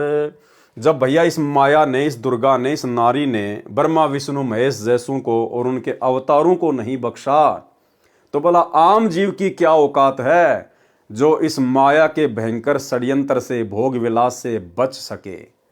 लेकिन आज आप देख रहे हैं भाई और बहनों, सत्सेवक भाई बहनों के ऊपर युवा अवस्था में पूज्य गुरुदेव भगवान ने कितनी बड़ी रजा बख्शी हुई है। यानी गुरुदेव भगवान के विशेष आशीर्वाद के बिना गुरुदेव भगवान की सत्सेवकों के ऊपर विशेष दया दृष्टि के बिना ये लाख जन्म में भी संभव नहीं हो सकता। जिस माया ने ब्रह्मा विष्णु महेश तक को नहीं बख्शा, उनके अवतारों को नहीं बख्शा, बड़े बड़े ऋषियों को नहीं बख्शा, भला आप और हम दो कोटि के जीवों की क्या औकात, जो युवा अवस्था में और इस कलयुग की बिचली पीढ़ी में, घोर इस कलयुग में जहां आदमी का आचार विचार खान पान इतना दूषित है, इंसान विषय विकारों से दूर हो ही नहीं सकता। तो ये सतगुरु की विशेष रजा, विशेष मेहर सत्सेवकों के ऊपर। और भाई और बहनों, हमने इसी प्रकार आधीनी के साथ प्रतिदिन अपने गुरुदेव भगवान को दंडवत करते हुए रोजाना उनसे विनम्र भाव से आधीनी से कि हे गुरुदेव भगवान, अपने दास पर, अपनी दासी पर इसी प्रकार से दया बनाए रखना परमात्मा। यदि आपकी नजर एक क्षण के लिए भी हट गई परमात्मा, ये माया, ये काल, ये तो मुंह फाड़ कर खड़ा है, खाने के लिए मुंह फाड़ कर। गरीब नारी नाही नाहरी बगनी है मैं मंत, जीव बापरे की कौन चलावे पकड़ लिए भगवंत। गरीब नारी नाही नाहरी बगनी किए संघार, अनाथ जीव की कौन चलावे पकड़ लिए अवतार। गरीब नारी नाही नाहरी बगनी है मैं मंत, सतगुरु के प्रताप से उबरे कोई एक संत। सतगुरु के प्रताप से उबरे कोई एक संत। और एक छोटा सा सत्संग गुरुदेव भगवान का हिसार जेल से आई हुई ऑडियो। गुरुदेव भगवान ने स्पष्ट कर दिया कि अगर सतगुरु की रजा ना हो तुम इससे बच नहीं सकते, तुम तो मन में विचार भी नहीं कर सकते। यानी आज जितने भी सत्सेवक भाई बहन हैं जो विषय वासनाओं से दूर है, अपनी भक्ति को प्रथम महत्व देते हुए निरंतर आगे बढ़ रहे हैं, गुरुदेव भगवान ने स्पष्ट कर दिया कि सतगुरु की विशेष कृपा और रजा के बिना आदमी इनसे दूर नहीं हो सकता। यानी वर्तमान में हम सत्सेवकों के ऊपर हिसार जेल में बैठे हुए अंतर्यामी सर्वशक्तिमान सतगुरुदेव भगवान का कितना बड़ा आशीर्वाद है। सुनिए सत्संग। गण गंधर्व इंद्र लर्जे, धन मात पिता जिन सिरजे, भया सपत पुरी में साका, सुल्तानी मार्ग बाका। कदे सपतपुरी ऊपर वहां भी साका माच गया, किसा गजब कर दिया उसने तो भगवान। इतनी हिम्मत सबकी नहीं हो सकती। नोना वेरा गुरु कुमार से कुंभ है, गड़गड़ काटे खोट, अंदर हाथ दे ले बेला, अंदर हाथ सहारा दे के ऊपर मारे चोट। साथ था दाता, अंदर से हिम्मत दी, ना कहने की बातें छुट्टा ना करता। ये तो बहुत बड़ा छोटा था। अंदर से हिम्मत दी, ना कहने की बातें छुट्टा ना करता। ये तो बहुत बड़ा छोटा था। अंदर से हिम्मत दी, ना कहने की बातें छुट्टा ना करता। ये तो बहुत बड़ा छोटा था। मारे जैसे चटकुंजिया पे ये छोटा सा काम ना छूटे। कहते रंडी ठंडी ना तुझे ये नर के ये काग, मुल्क बुखारा छोड़ दिया। ठीक है, पिछली लाख या पिछली लाख थी। इब हम तक रखे बालक अनजान सांप ने पकड़न भाग ले, माँ बाप के पकड़ ले, रोवा चेहरा जीरो उठा के दूर भाग जाएंगे उससे। गरीब नारी नाही नाहरी बगनी है मैं मंत, सतगुरु के प्रताप से उबरे कोई एक संत। बगनी आई रे बगनी, बगनी आई रे बगनी, नागनी खाती है ठगनी, नागनी खाती है ठगनी। मुनियर मोहे हैं दूती, मुनियर मोहे हैं दूती, सतगुरु के काली कूती, सतगुरु के काली कूती। इंदर के तो पटरानी, इंदर के तो पटरानी, ब्रह्मा भरता है पानी, ब्रह्मा भरता है पानी। शंकर पलकों पर राखे, शंकर पलकों पर राखे, वृषभ पर चढ़कर हाँके, वृषभ पर चढ़कर हाँके। विष्णु बिलावल भी ना है, विष्णु बिलावल भी ना है, लक्ष्मी ज्यों लोलीना है, लक्ष्मी ज्यों लोलीना है। तिरगुण ताना है तूरा, तिरगुण ताना है तूरा, साधु निकसेंगे सूरा, साधु निकसेंगे सूरा। या मलमूत्र की काया, या है मलमूत्र की काया, दुर्वासा गोता खाया, दुर्वासा गोता खाया। डकनी डांडे रे डोबे, डकनी डांडे रे डोबे, बैठी पास नहीं सोबे, बैठी पास नहीं सोबे। पूज्य कबीर जी तथा माया का संवाद। यानी जब कबीर परमात्मा मगर से सशरीर सतलोक को जा रहे थे तो रास्ते में कबीर परमेश्वर को अपने जाल में फंसाने के लिए ये माया अर्थात दुर्गा एक सुंदर स्त्री का रूप धारण करके आ जाती है, और किस प्रकार से सतगुरु को एक आम भगत आम संत समझकर उनको अपने जाल में फंसाने का प्रयत्न करती है। आप और हमें शिक्षा दे रहे हैं गुरुदेव भगवान कि जब तुम यहाँ से चलोगे तुम्हारे साथ भी ऐसी ऐसी विकट परिस्थितियां पैदा होंगी, इसलिए आपने अपने सारे विषय विकार यहीं पर समाप्त कर लेने हैं इस स्थूल शरीर में भक्ति करते करते। माया सतगुरु से अटकी, माया सतगुरु से अटकी, जोगनी हमरे क्यों भटकी, जोगनी हमरे क्यों भटकी। हम तो भगली गर जोगी, हम तो भगली गर जोगी, हम नहीं माया के भोगी, हम नहीं माया के भोगी। तो में झगड़ा है भारी, तो में झगड़ा है भारी, मारे बड़ छत्रधारी, मारे बड़ छत्रधारी। सेवा करशूं मन की, सेवा करशूं मन की, हमको लागत है फीकी, हमको लागत है फीकी। हमरी सार नहीं जानी, हमरी सार नहीं जानी, अरी तत गाल दई घाणी, अरी तत गाल दई घाणी। चलती फिरती क्यों नाही तू, चलती फिरती क्यों नाही, हम रहते अवगत पद माही, हम रहते अवगत पद माही। अरे तू गैली है गोली, अरे तू गैली है गोली, दाग लगावेगी चोली, दाग लगावेगी चोली। मेरा अंजन है नूरी, मेरा अंजन है नूरी, अंदर में कै कस्तूरी, अंदर में कै कस्तूरी। तुम किसी राजा पे जाओ, तुम किसी राजा पे जाओ, हमरे मन नहीं भाओ, हमरे मन नहीं भाओ। मैं तो अर्धंगी दासी, मैं तो अर्धंगी दासी, हम हैं अनहदपुर वासी, हम हैं अनहदपुर वासी।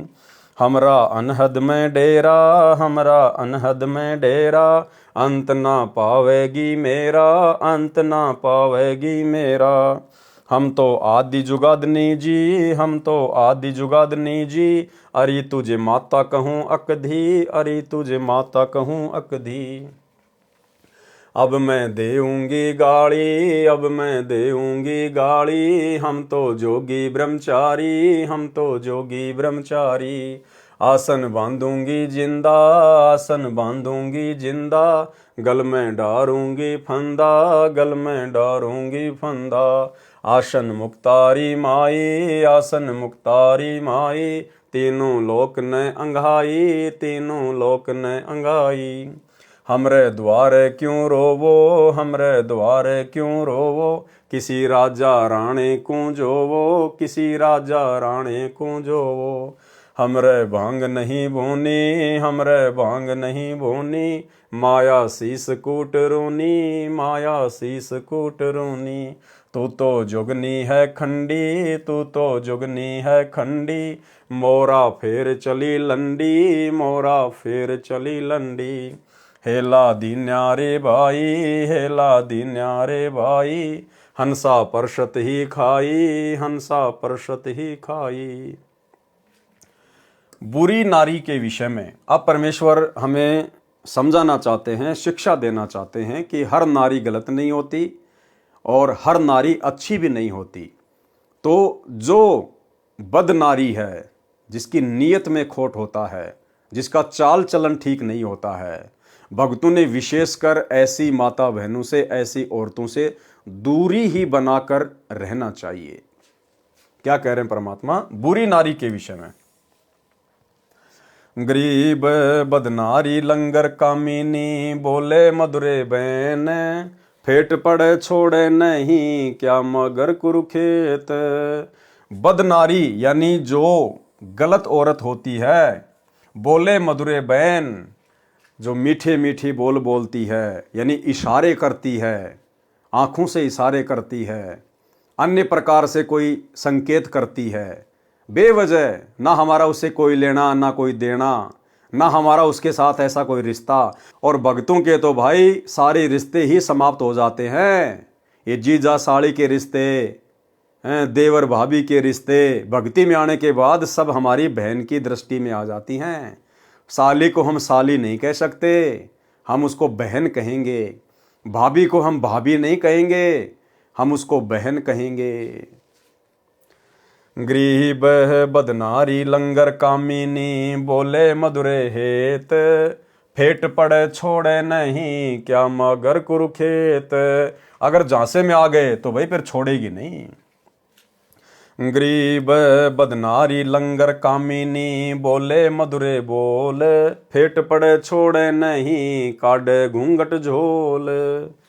गरीब बदनारी लंगर कामिनी, बोले मधुरे बोल, कोई एक साधु उबरे, मुनिजन पिए गोल। गरीब बदनारी लंगर कामिनी, जामे अनगिन खोट, फांसी डारे बाह कर लाख में चोट। गरीब बदनारी लंगर कामिनी, बोले मधुरे बैन, जाकू नहीं पति जिए, घूंघट घट में सैन। जो आवश्यकता से ज्यादा मीठा मीठा बोलती है, घूंघट में से संकेत करती है, यानी विशेष गलत नीयत से जो संकेत करती है, परमात्मा कहते हैं नजदीक भी नहीं जाना उनके। गरीब बदनारी लंगर कामिनी, बोले मधुरे बैन, जाके पास न बैठी ये, जाका कैसा देन। यानी उनका कोई दीन धर्म नहीं होता है, जो गलत औरतें होती हैं। गरीब बदनारी नाही नाहरी, जंगल का शेर, बाहर भीतर मारी है, मुनिजन की ये जेर। गरीब सतगुरु हेला देत है, सुनियो संत सुजान, बदनारी पास न बैठी ये, बदनारी आई खान। गरीब नैनों का जलवाही कर, खाए लिए हैं हंस, हाथों मेहंदी लाए कर, डोब दिए कुलवंश। यानी 16 प्रकार के श्रृंगार करके इंसान को रिझाने का प्रयत्न करती हैं जो गलत औरतें होती हैं। गरीब उल्टी मांग बराए कर, मंजन कर है गात, मीठे बोले मगन होवे, लावे बो विधि गात। गरीब पूत पूत करी खा गई, भाई बीरा होए, कसम कसम कर पी गई, बदनारी विस्की लोए। गरीब क्या बेटी क्या बहन है, क्या माता क्या जोए, बदनारी काली नागनी, खाते हो सो होए। यानी जो बदनारी है वो चाहे कोई भी हो, चाहे बहन हो, चाहे बेटी हो, चाहे औरत हो, भगत ने उससे बचकर ही रहना चाहिए। गरीब माया काली नागनी, अपने जाए खात, कुंडली में छोड़े नहीं, सो बातों की बात। गरीब कुंडली में से निकले रैदास संग दत्त कबीर, सुखदेव ध्रुव प्रहलाद से नहीं निकले रणधीर। गरीब कुंडली में से निकले सुल्तानी बाजीद, गोपी चंदना भरथरी, लाई डाक फरीद। यानी ये जो रविदास जी हैं और जो ये दत्तात्रेय जी हैं, भगत सुल्तान है और ये बाजीद है, ये केवल माया से इतने बाहर निकले हैं कि परमेश्वर इनको मिले और इनको परमेश्वर ने अपनी शरण में ले लिया, इनको शत भक्ति दे दी और इनको काल के जाल से बाहर निकाल लिया। और वर्तमान समय में परमेश्वर इन सभी आत्माओं को फिर से मनुष्य जन्म देंगे और फिर से इनको भक्ति पे लगाएंगे, यानी इनको काल के हाथों में नहीं जाने दिया परमात्मा ने। गरीब जनक विदेही नहीं उबरे, नागनी बंदी डाढ़, नानक दादू उबरे, ले सतगुरु की आड़। गरीब 3 लोक घाणी घली, 14 भुवन भिवंड, माया नगनी खाली ये, सकल दीप नौखंड। गरीब बदनारी काली नागनी, देखत ही डस जाए, बोले से तब खंड होए, पर से सब कुछ जाए। क्या कह रहे हैं परमात्मा? बदनारी काली नागनी देखत ही डस जाए डस खाए, और बोलने से तप खंड होए। अगर किसी बदनारी से हम बातचीत भी करते हैं, उसके साथ में बातचीत करने मात्र से हमारा तप यानी भक्ति खंडित होगी, हमारे विचारों में मलिनता पैदा होगी, वो अपना प्रभाव जमाने का प्रयास करेगी, काल अपना जाल उसके माध्यम से हमारे ऊपर फेंकने का प्रयास करेगा। इसलिए गुरुदेव भगवान कहते हैं, जो माता बहनें जिनकी नीयत सही नहीं होती है, भाई उनके हाव भाव से, उनके बोलचाल से ही व्यक्ति को पता चल जाता है। तो गुरुदेव भगवान कहते हैं, ऐसी औरतों से भगत ने दूर ही रहना चाहिए, उनसे बातचीत भी नहीं करनी चाहिए, बातचीत भी, अन्यथा तुम्हारा तप खंड होगा यानी भक्ति खंड होगी। और यदि आपने उनके साथ में संबंध बना लिए, पर से सब कुछ जाए, अगर आपने शारीरिक संबंध बना लिए तो आपका धर्म कर्म सब कुछ नष्ट। गरीब बदनारी काली नागनी, देखत ही डस खाए, बोले से तप खंड होए, पर से सर्वस जाए। गरीब बदनारी काली नागनी, मारत है भरी डंक, सुनर मुनिजन डस लिए, खाए राव और रंक। गरीब बदनारी काली नागनी, मारत है भरी डंक, शब्द गारड़ू जो मिले, जाकू कछु न संख। गरीब नाग दमन को नमत है, गाली पिटारे खेल, साचा सतगुरु गारड़ू, लहरी ने व्याप पेल। गरीब कामी कोयला हो गया, चढ़े न दूजा रंग, पर नारी स्यों बंध गया, कोटि कहो पर संग। जिसको दूसरी औरतों का रंग चढ़ गया है, यानी जो व्यक्ति अपनी आदतों से मजबूर है, विषय वासनाओं में बुरी तरह से गैर औरतों के साथ में बंधा हुआ है, कहते हैं उसको चाहे आप कितने ही सत्संग सुना दो, कितनी ज्ञान की बातें बता दो, उसके एक भी समझ में नहीं आएगी। गरीब कामी कोयला हो गया, चढ़े न दूजा रंग, पर नारी सू बंध गया, कोटि कहो पर संग। गरीब पर नारी ना परसिए, मानो शब्द हमार, भवन चतुर्दशतास पर त्रिलोकी का भार। पर नारी के साथ यदि आपने शारीरिक संबंध बनाए तो परमात्मा कहते हैं 3 लोक का भार आपके ऊपर रख दिया जाएगा। गरीब पर नारी ना परसिए, सुनो शब्द सल्तनत, धर्मराय के खंभ से अर्धमुखी लटकंत। गरीब आवत मुख नहीं देखिए, जाति की नहीं पीठ, क्या अपनी क्या और की, सब ही बदनारी अंगीठ। एक भगत के अंदर विशेष लक्षण होना चाहिए। परमात्मा कह रहे हैं कि सामने से यदि कोई बहन बेटी आ रही है तो भगत ने उसकी मुंह की तरफ नहीं देखना चाहिए। अगर स्वाभाविक ध्यान अगर चला जाए तो कोई बात नहीं, लेकिन एक टक भगत ने नहीं देखना चाहिए उसकी तरफ। और जैसे ही वो आपको पास कर जाए तो आपने पीछे मुड़ के उसकी पीठ की तरफ नहीं देखना चाहिए। ये परमात्मा ने भगत का लक्षण बताया, अन्यथा आपके मन में दोष आएगा। हजरत मोहम्मद जी ने अपने फॉलोवर्स को शिक्षा दी थी और कहा था कि पहली नजर इंसान की, आपकी नजर पहली बार में किसी भी चीज पर जा सकती है क्योंकि आपको मालूम नहीं है कहां क्या है।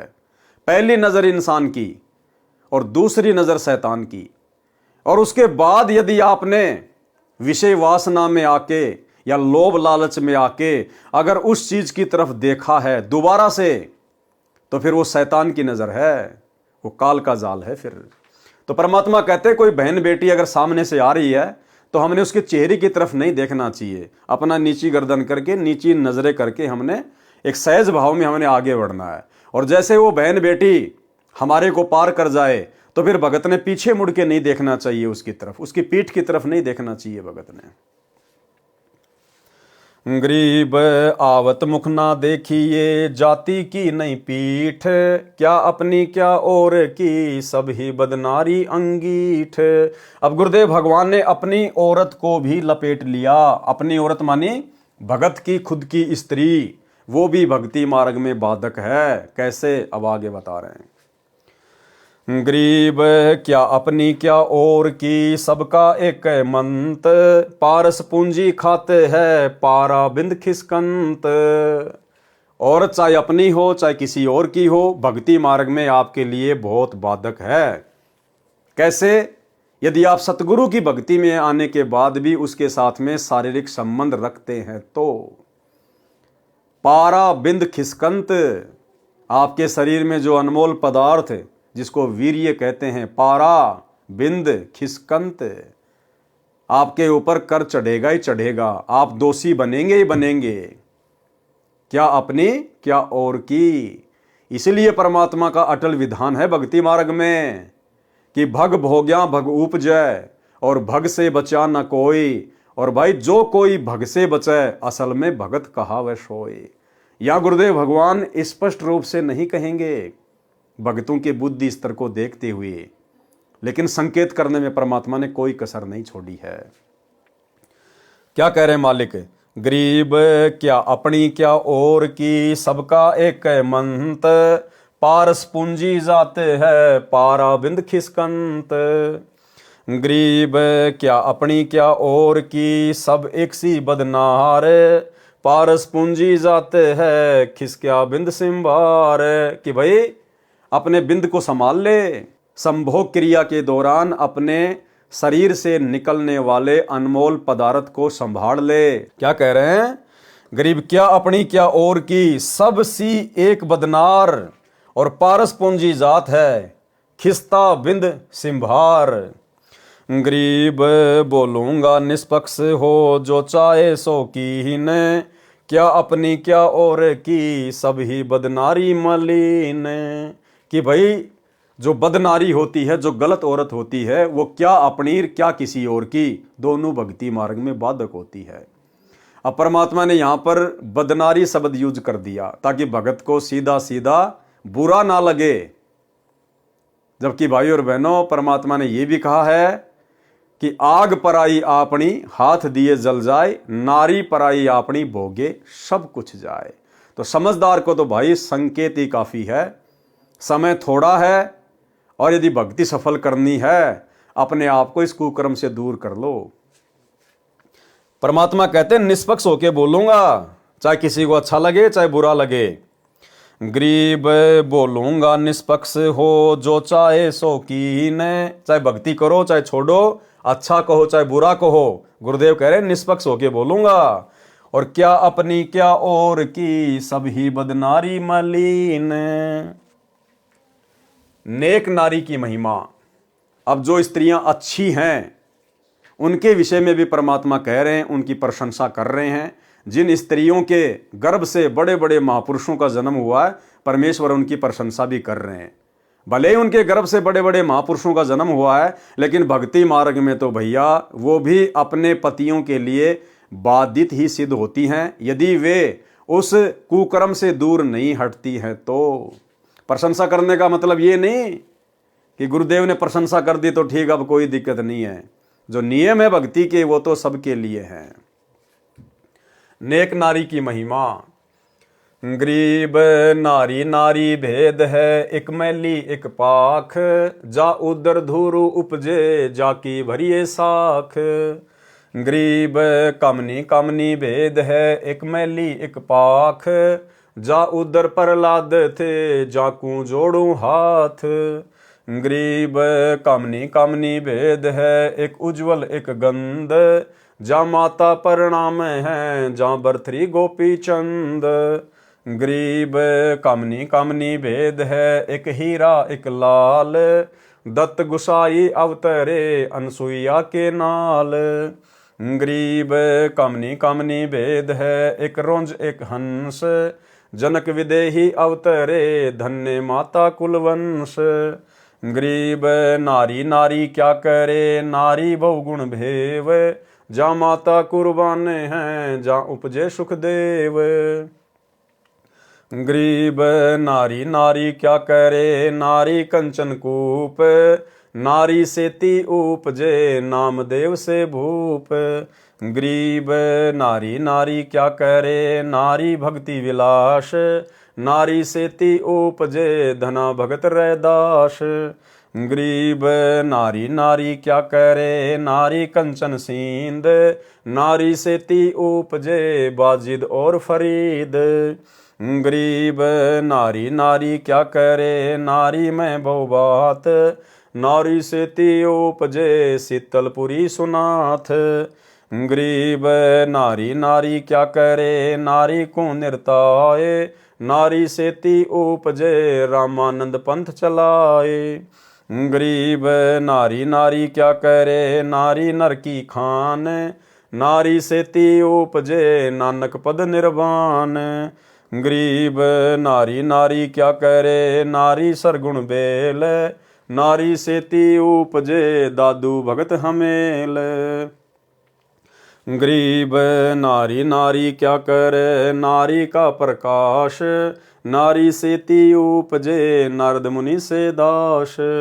गरीब नारी नारी क्या करे, नारी निर्गुण नेश, नारी से ती उपजे ब्रह्मा विष्णु महेश। गरीब नारी नारी क्या करे, नारी मूला माए, ब्रह्म जुगनी आदि है चरण कमल ल्योलाए। गरीब नारी नारी क्या करे, नारी बिन क्या होए, आदि माया ओंकार है देखो सुरति समोए। गरीब शब्द स्वरूपी उतरे, सतगुरु सत्य कबीर, दास गरीब दयालु है डिगे बंधावे धीर। भावार्थ, संत गरीबदास जी ने परमेश्वर कबीर जी से प्राप्त ज्ञान को अपने शब्दों में इस प्रकार बताया है कि जो पुरुष कामी यानी सेक्सी यानी दुराचारी है वह भी पाप का भागी है, और नारी यदि व्यभिचारिणी है तो वह भी पाप की भागी है। अब भक्ति मार्ग में क्या है भाई और बहनों, भक्ति मार्ग में सतगुरु से उपदेश लेने के बाद ये दोनों ही कर्म स्त्री के और पुरुष के ये व्यभिचार की श्रेणी में आ जाते हैं। सतगुरु से उपदेश लेने के बाद स्त्री मिलन एक प्रकार से व्यभिचार में शामिल हो जाता है। लेकिन ये तो परमात्मा दयालु है, इसलिए इस परमेश्वर ने हमें थोड़ी बहुत ये छूट दे रखी है। छूट ये नहीं कि भाई आप जी स्त्री मिलन करते रहो और अपनी भक्ति भी करते रहो, नहीं। परमेश्वर हमारी तुच्छ बुद्धि को देखते हुए कि अभी इनको इतना ज्ञान नहीं है, अभी इनके पास में भक्ति इतनी शेष नहीं है जिस भक्ति की शक्ति से ये स्वयं को रोक सकें, और ना इनके पास इतना ज्ञान छोड़ा इस काल ने ताकि ये अपनी बुद्धि का इस्तेमाल कर सकें। इसलिए परमेश्वर हम भक्तों पे दया करते हैं। परमेश्वर हमें ज़्यादा कुछ नहीं कहते हैं कि जैसे जैसे इनको ज्ञान होता चला जाएगा, धीरे धीरे जैसे जैसे इनकी भक्ति बढ़ेगी, तो कभी न कभी तो इनको अंदर से चेतना जागृत होगी कि मैं क्या कर रहा हूँ, क्या करना चाहिए और क्या कर रहा हूँ। ये भक्ति हर जन्म में नहीं मिलती, ये औरतें हर जन्म में मिल जाएंगी, औरतें हर योनि में मिल जाएंगी, भक्ति हर योनि में नहीं मिलती है। तो परमेश्वर इंतजार कर रहे हैं कि इनको कब ये विवेक हो कि ये मनुष्य योनि क्यों मिली है। ये विषय विकार करने के लिए नहीं, ये भोग भोगने के लिए नहीं, केवल मोक्ष प्राप्ति के लिए ये मनुष्य शरीर मिलता है, स्त्री या पुरुष का। तो भाई और बहनों, दया परमात्मा की जो थोड़ी थोड़ी बुद्धि सत्सेवकों की खुलने लगी है।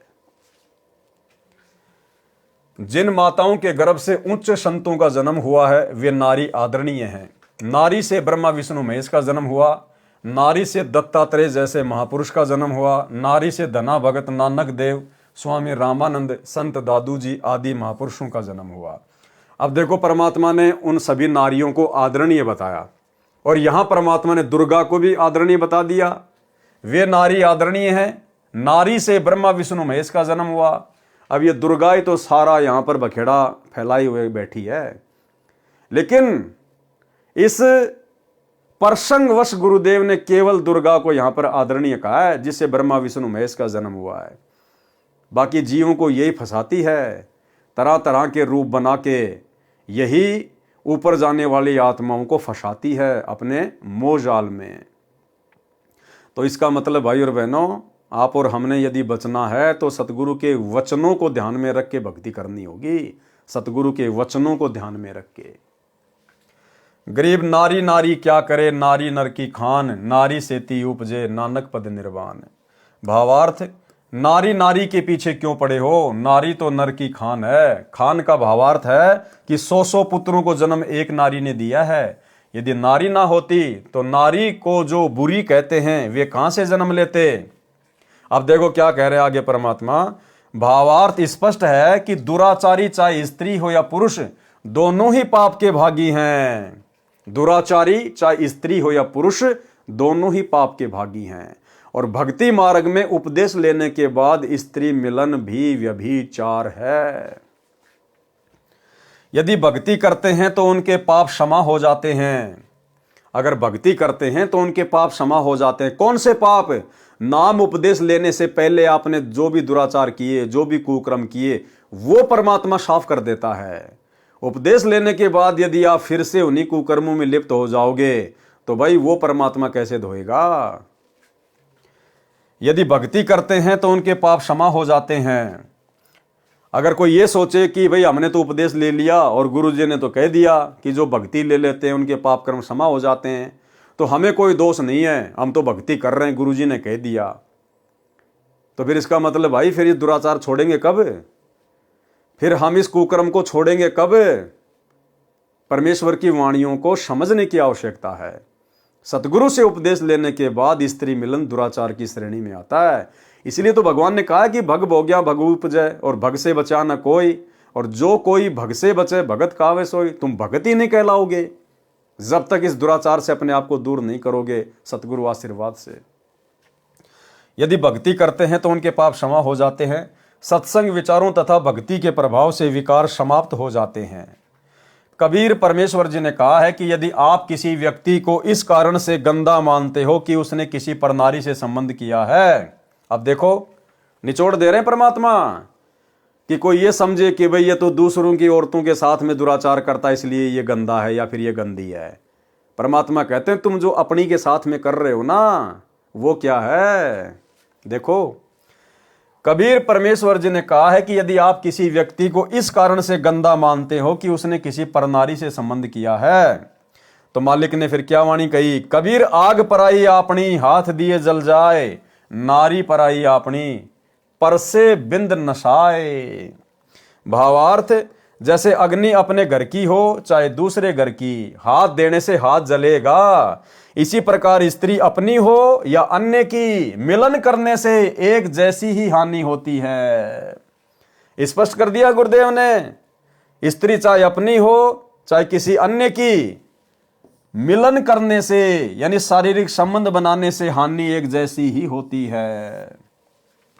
परंतु भक्ति मार्ग पर लगने से सुधार हो जाता है, दोनों ही पार हो जाते हैं। कैसे? दोनों फिर ज्ञान को आधार बनाकर भाई बहन के रिश्ते कायम कर लेते हैं कि भगत जी मोक्ष प्राप्त करना है। असंख्य युग हो गए हमें ये कुत्ता कर्म करते हुए, गधे बने तो यही कर्म, कुत्ते बने तो ये कर्म, सुअर बने तो ये कर्म। ये मनुष्य जन्म क्यों दिया फिर भगवान ने? वही कुत्ता कर्म करने के लिए नहीं, भक्ति करने के लिए। तो भाई और बहनों समझदार को संकेत ही काफी है। बाकी इस विषय पर परमात्मा ने पहले बहुत सारी वीडियो बनवा रखे हैं। गीता अध्याय 9 श्लोक 30 में भी कहा है कि यदि कोई अतिशय दुराचारी भी क्यों ना हो, यदि वह परमात्मा में विश्वास रखता है तो साधु मानने योग्य है। यानी भक्ति में आने के बाद फिर वो दुराचार छोड़ देता है, इसलिए वो साधु कहलाने के योग्य है। सत्संग में आने से सुधार हो जाता है और कल्याण को प्राप्त हो जाता है। जीव धर्म बोध पेज 17 1925 से 18 1926 तक क्रोध तथा लोभ का वर्णन है। ये उसकी फोटोकॉपी है। क्रोध के विषय में कहा है कि क्रोध को महाकाल कहा जाता है। क्रोध को क्या कहा जाता है? महाकाल। ये बुद्धि का नाश करता है। क्रोध सदा अपने से निर्बल पर आता है, अपने से बलवान पर नहीं आता। प्रत्येक जीव में क्रोध परिपूर्ण है। किसी कीड़े को यदि कोई छूता है तो वह छटपटाता है। वह मन में विचार करता है कि जिसने मुझे छुआ है उसको मार डालूं। जब बलवान दिखता है तो चुप हो जाता है। यह क्रोध का प्रभाव है। लोभ। लोभ करने वाला कभी शुभ कर्म नहीं कर सकता। धन जोड़कर रख जाता है फिर नरक का भागी बनता है। उसका धन या तो उसके सामने ही किसी कारण से नष्ट हो जाएगा या कोई चोर डाकू लुटेरा उसको मार कूट कर छाती पर पैर रखकर छीन ले जाएगा। इसलिए प्रत्येक व्यक्ति का कर्तव्य बताया है कि वह भक्ति करे, गुरु बनाए और फिर दान अवश्य करे। महाभारत ग्रंथ में एक प्रकरण है कि राजा परीक्षित ने कलयुग को वश कर लिया था। कलयुग ने कहा था कि मुझे 2 स्थानों पर रहने की आज्ञा दे दो, एक तो सोना, दूसरे शराब पर। राजा परीक्षित ने उसको ये शर्तें मानकर छोड़ दिया। एक दिन राजा सिर पर स्वर्ण लगा मुकुट धारण करके शिकार करने जंगल में गया। यानी राजा परीक्षित अपना सोने का मुकुट पहनकर जंगल में शिकार करने गया। कलयुग ने मारवी का रूप बनाया और राजा परीक्षित के सोने के मुकुट पर बैठ गया, जिस कारण से राजा परीक्षित का मन कलयुग के प्रभाव से दूषित हो गया। इसलिए गुरुदेव भगवान ने स्पष्ट मना किया है अपने सत्संगों में कि किसी भी उपदेशी ने, चाहे स्त्री हो या पुरुष हो, सोने के आभूषण नहीं पहनने, चांदी के आभूषण नहीं पहनने, स्पष्ट मना किया है, क्योंकि इसमें काल का प्रवेश है। आपकी बुद्धि को कभी भी ठीक ठिकाने नहीं रहने देगा। आप चाहे कितने पाठ करवा लो, कितनी ज्योति करवा लो, कितने सत्संग सुन लो, जब तक आप सतगुरु की पूर्ण मर्यादा में नहीं हो, एक एक वचन में नहीं चलोगे, अपने नाक में, कानों में, हाथों में, अंगुलियों में सोने चांदी के आभूषण धारण करके रहोगे, चाहे इतना सा ही क्यों ना पहनो, आपके सिर पर काल बैठा रहेगा। जिस कारण से राजा परीक्षित का मन कलयुग के प्रभाव से दूषित हो गया। राजा ने एक भिंडी नाम के ऋषि से जंगल से बाहर जाने का मार्ग पूछा। ऋषि साधना में लीन था, सुना नहीं, जिस कारण से कोई उत्तर नहीं दिया। राजा ने एक मरा हुआ सर्प शरारतवश ऋषि के गले में डाल दिया। ऋषि का पुत्र बच्चों में खेल रहा था। बच्चों ने उसे बताया कि राजा परीक्षित ने आपके पिता के गले में सर्प डाल दिया है। ऋषि के बच्चे ने श्राप दे दिया कि आज से 7वें दिन परीक्षित राजा को तक्षक सर्प डसेगा, उसकी मृत्यु हो जाएगी। ऐसा ही हुआ। इसलिए भक्तों को चाहिए कि वे सोने का प्रयोग कभी ना करें। आदेश भाइयों और बहनों, हमने गुरुदेव के प्रत्येक आदेश को फॉलो करना पड़ेगा, प्रत्येक आदेश को, नहीं तो हम भक्ति मार्ग पर सफल नहीं हो सकते। ये कोई बच्चों का खेल नहीं चल रहा वर्तमान में। सारी सृष्टि को रचने वाला सर फट जाए अगर ये समझ में आ जाए कि वो धरती पे प्रकट है, और पिछले 10 साल से हिसार जेल में बैठा हुआ है आप और हमारे लिए, हमें भगत बनाने के लिए। ये नकली हार श्रृंगार उतरवाकर भक्ति के 16 श्रृंगारों से परिपूर्ण करने के लिए। लेकिन भक्ति के श्रृंगार तो उस समय हमारे ऊपर पहनाएगा जब हम ये नकली सोने चांदी के हार श्रृंगार उतारेंगे। स्पष्ट आदेश कर दिया गुरुदेव ने। इसलिए भक्तों को चाहिए कि वे सोने का प्रयोग कभी ना करें। ये आदेश हो गया गुरु जी का। आदेश वो ही नहीं है जो फार्म पे लिखे होते हैं। गुरुदेव भगवान कहते हैं वो तो भक्ति के शुरुआती नियम है, ताकि तुम लोग ज्यादा नियम देखकर कहीं जो है बिदक ना जाओ। वो तो भक्ति पर लगाने के लिए शुरुआती नियम है। बाकी जैसे जैसे सत्संग सुनते चले जाएंगे, नए नए नियम आपके सामने आते चले जाएंगे। इसीलिए तो परमात्मा ने संग का समाधान नाम की पुस्तक लिखवाई है, जिसमें तकरीबन 200 नियम है, 200 नियम। अब बताओ भाई और बहनों, कोई कैसे फॉलो कर लेगा वो 200 नियम? इसीलिए तो लोगों को साथ संगति अच्छी नहीं लगती है। ये साथ संगति की बातें लोगों को कांटे की तरह चुभती है, क्योंकि भगत कोई बनना नहीं चाहता। सतगुरु के प्रत्येक वचन पर रहकर भक्ति कोई करना नहीं चाहता। कोई आता भी है तो थोड़े दिनों में फिर भाग जाता है, क्योंकि परमात्मा कहते हैं संत सूरमा शेर है, गरजे और गाजे, बाकी दुनिया तो भेड़ है, बिदके और बाजे। छोड़ छोड़ भाग जाएंगे साथ संगति को। कोई सूरमा, कोई सूरवीर ही रुकेगा इस मार्ग पर। तो स्पष्ट आदेश है गुरुदेव भगवान का। और एक छोटा सा सत्संग जो दास आप जियों को बार बार सुनाता है, परमात्मा ने उस सत्संग में भी अपने मुख कमल से स्पष्ट कह रखा है कि क्या फायदा इस सोने का, इस आभूषण का। नाक में गाल लिए हैं, कानों में डाल लिए। गुरुदेव कह रहे हैं इसको तो घर में भी नहीं रखना चाहिए, घर में भी। सुनिए छोटा सा सत्संग। ये तो खाम खागा सिर दर्द है, सोना तो घर में बना रखना चाहिए आपने, और ना इसको पहनना चाहिए। क्या फायदा कान में डाल लिया, नाक में डाल लिया, 36 पंगे कड़े बना लिए। ये तो खाम खागा सिर दर्द है, सोना तो घर में बना रखना चाहिए आपने, और ना इसको पहनना चाहिए। क्या फायदा, कान में डाल लिया, कान आंख नाक में डाल लिया, 36 पंगे कड़े बना लिए। परमात्मा ने इतना सुंदर शरीर दे रखा है, इस पर आडंबर करने की कतई जरूरत नहीं। इसे भगवान रुष्ट होता है। भगवान की भक्ति करें, चाहे किसा भी शरीर है, काला है, गोरा है, जैसा भी मालिक ने दिया है, इसमें हम परमात्मा पा सकते हैं। इस काया का गर्व ना करियो के काला के गोरा रे। तो भाई और बहनों, हम भक्ति पर उसी समय सफल होंगे जब गुरु के प्रत्येक वचन को अपने जीवन में उतार लेंगे। और ये आदेश भाई और बहनों आपको केवल स्पेशल कोई सात संगति में नहीं दिए जा रहे, सात संगति में नहीं बताया जा रहा।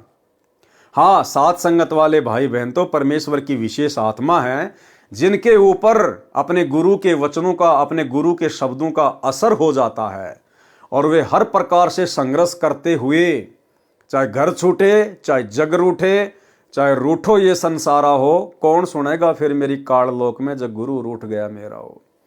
तो सत्सेवक भाई बहन तो तुरंत उन चीजों को फॉलो कर लेते हैं, क्योंकि परमेश्वर के युगों युगों के हंस हैं, युगों युगों के माल हैं। अन्यथा भाई और बहनों, यही बातें, जो बातें सात संगति के वीडियो के माध्यम से ये पवन दास बोलता है और सात संगति से जुड़े हुए भाई बहन उन बातों को तुरंत अपने गुरु का आदेश मानकर, ज्ञान को आधार बनाकर तुरंत स्वीकार कर लेते हैं और निकाल फेंकते हैं सोना चांदी अपने घर से और अपने नाक से और अपने कानों से। और यही बातें उन सतलोक आश्रम मैनेजमेंट हरियाणा वालों को गुरुजी की तरफ से बताई जाती हैं। और गुरु के आदेश को जब गुरु का परिवार संगत में पारित करता है तो किसी पे कोई असर नहीं होता। क्यों नहीं होता?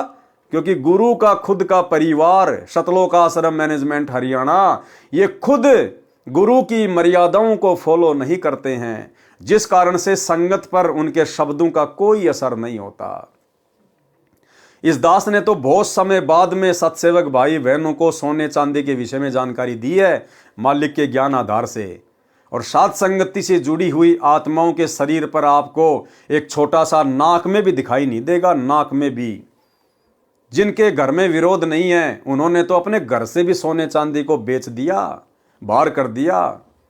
और उधर सतलोक आश्रमों में हेमा मालिनी बन के आती है हमारी माता बहने, हेमा मालिनी, ऊपर से नीचे तक पीली होके। और गुरु ने कितनी बार आदेश दिया उनको हिसार जेल से, एक छोटा सा आदेश।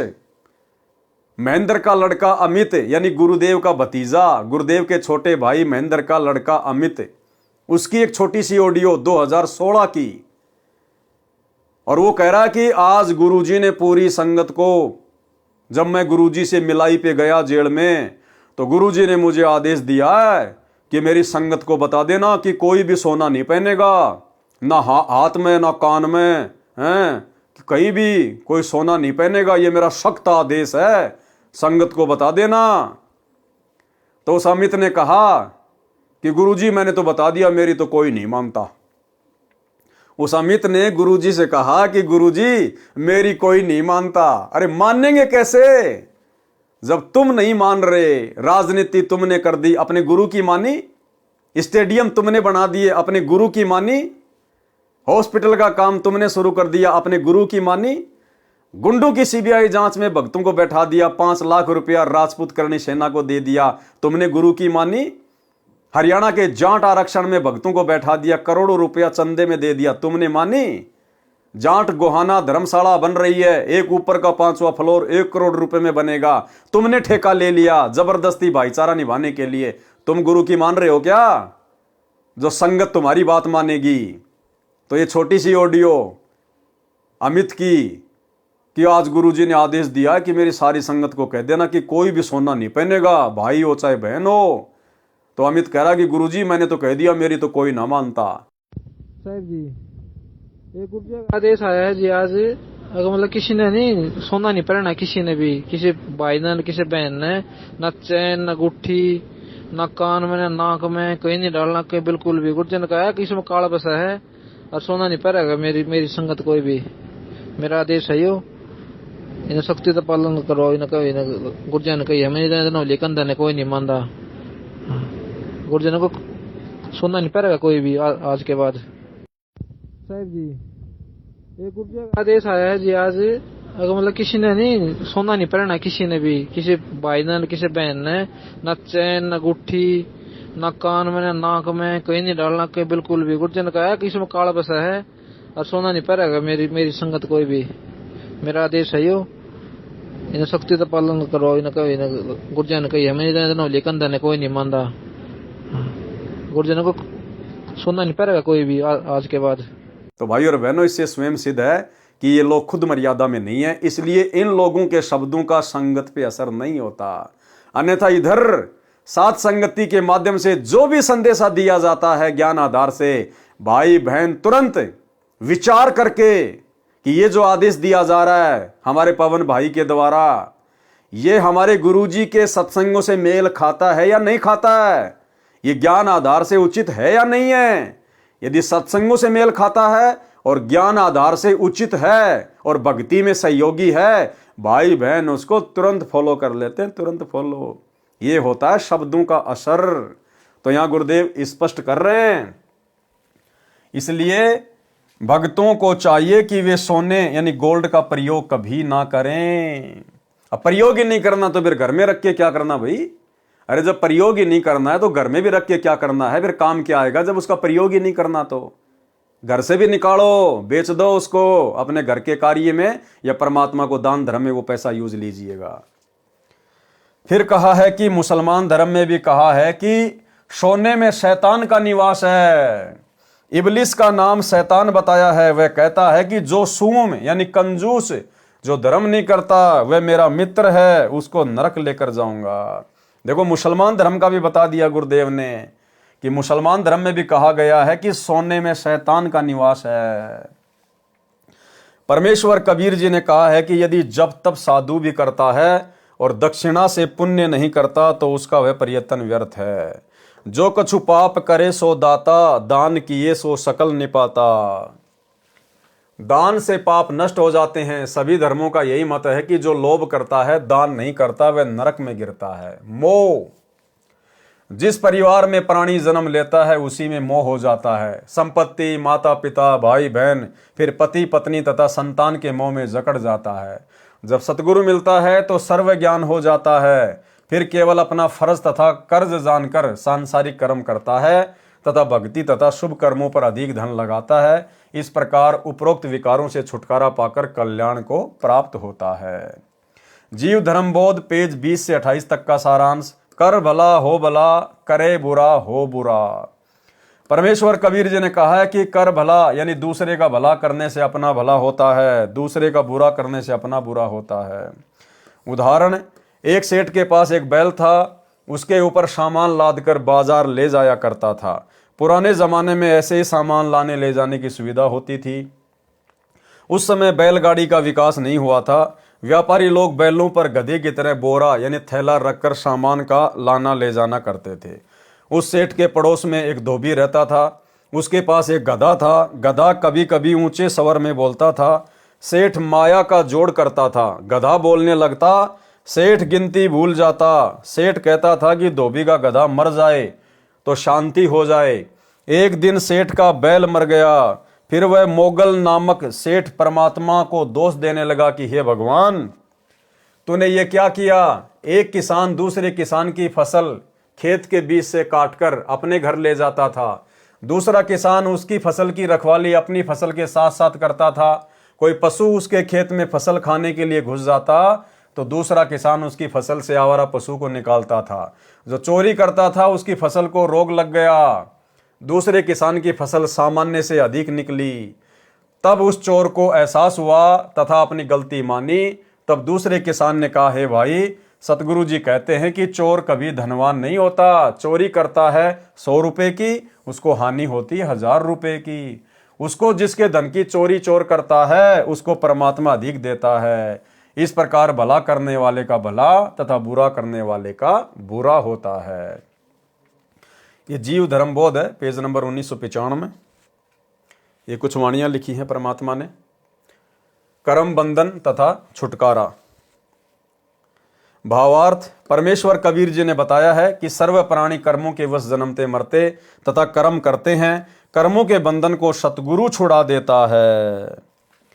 तो भाई और बहनों, आज के वीडियो में केवल इतना ही। गुरुदेव भगवान के आशीर्वाद से कल रात्रि 8 बजे फिर से एक नए वीडियो की तरफ आगे बढ़ेंगे। परमेश्वर के आशीर्वाद से कुछ न कुछ नया हमें सीखने को मिलेगा। और भाई और बहनों, पूज्य गुरुदेव जी के कर कमल से लिखित इन पवित्र ग्रंथों को पढ़ने या सुनने का वास्तव में लाभ उसी समय है जब हम गुरुदेव के प्रत्येक वचन को, प्रत्येक शिक्षाओं को अपने आध्यात्मिक जीवन में साथ साथ लागू भी करते चलें, इनके ऊपर अमल भी करते चलें, तभी हमारा मोक्ष संभव है। अन्यथा सुनने से और सुनाने से कोई फायदा नहीं होने वाला है। तो आज के वीडियो में केवल इतना ही। कल रात्रि 8 बजे फिर से जुड़िए। तब तक गुरुदेव भगवान हम सभी को आज्ञा दें, इजाज़त दें, आशीर्वाद दें। बंदी छोड़ सतगुरु रामपाल जी भगवान की जय हो।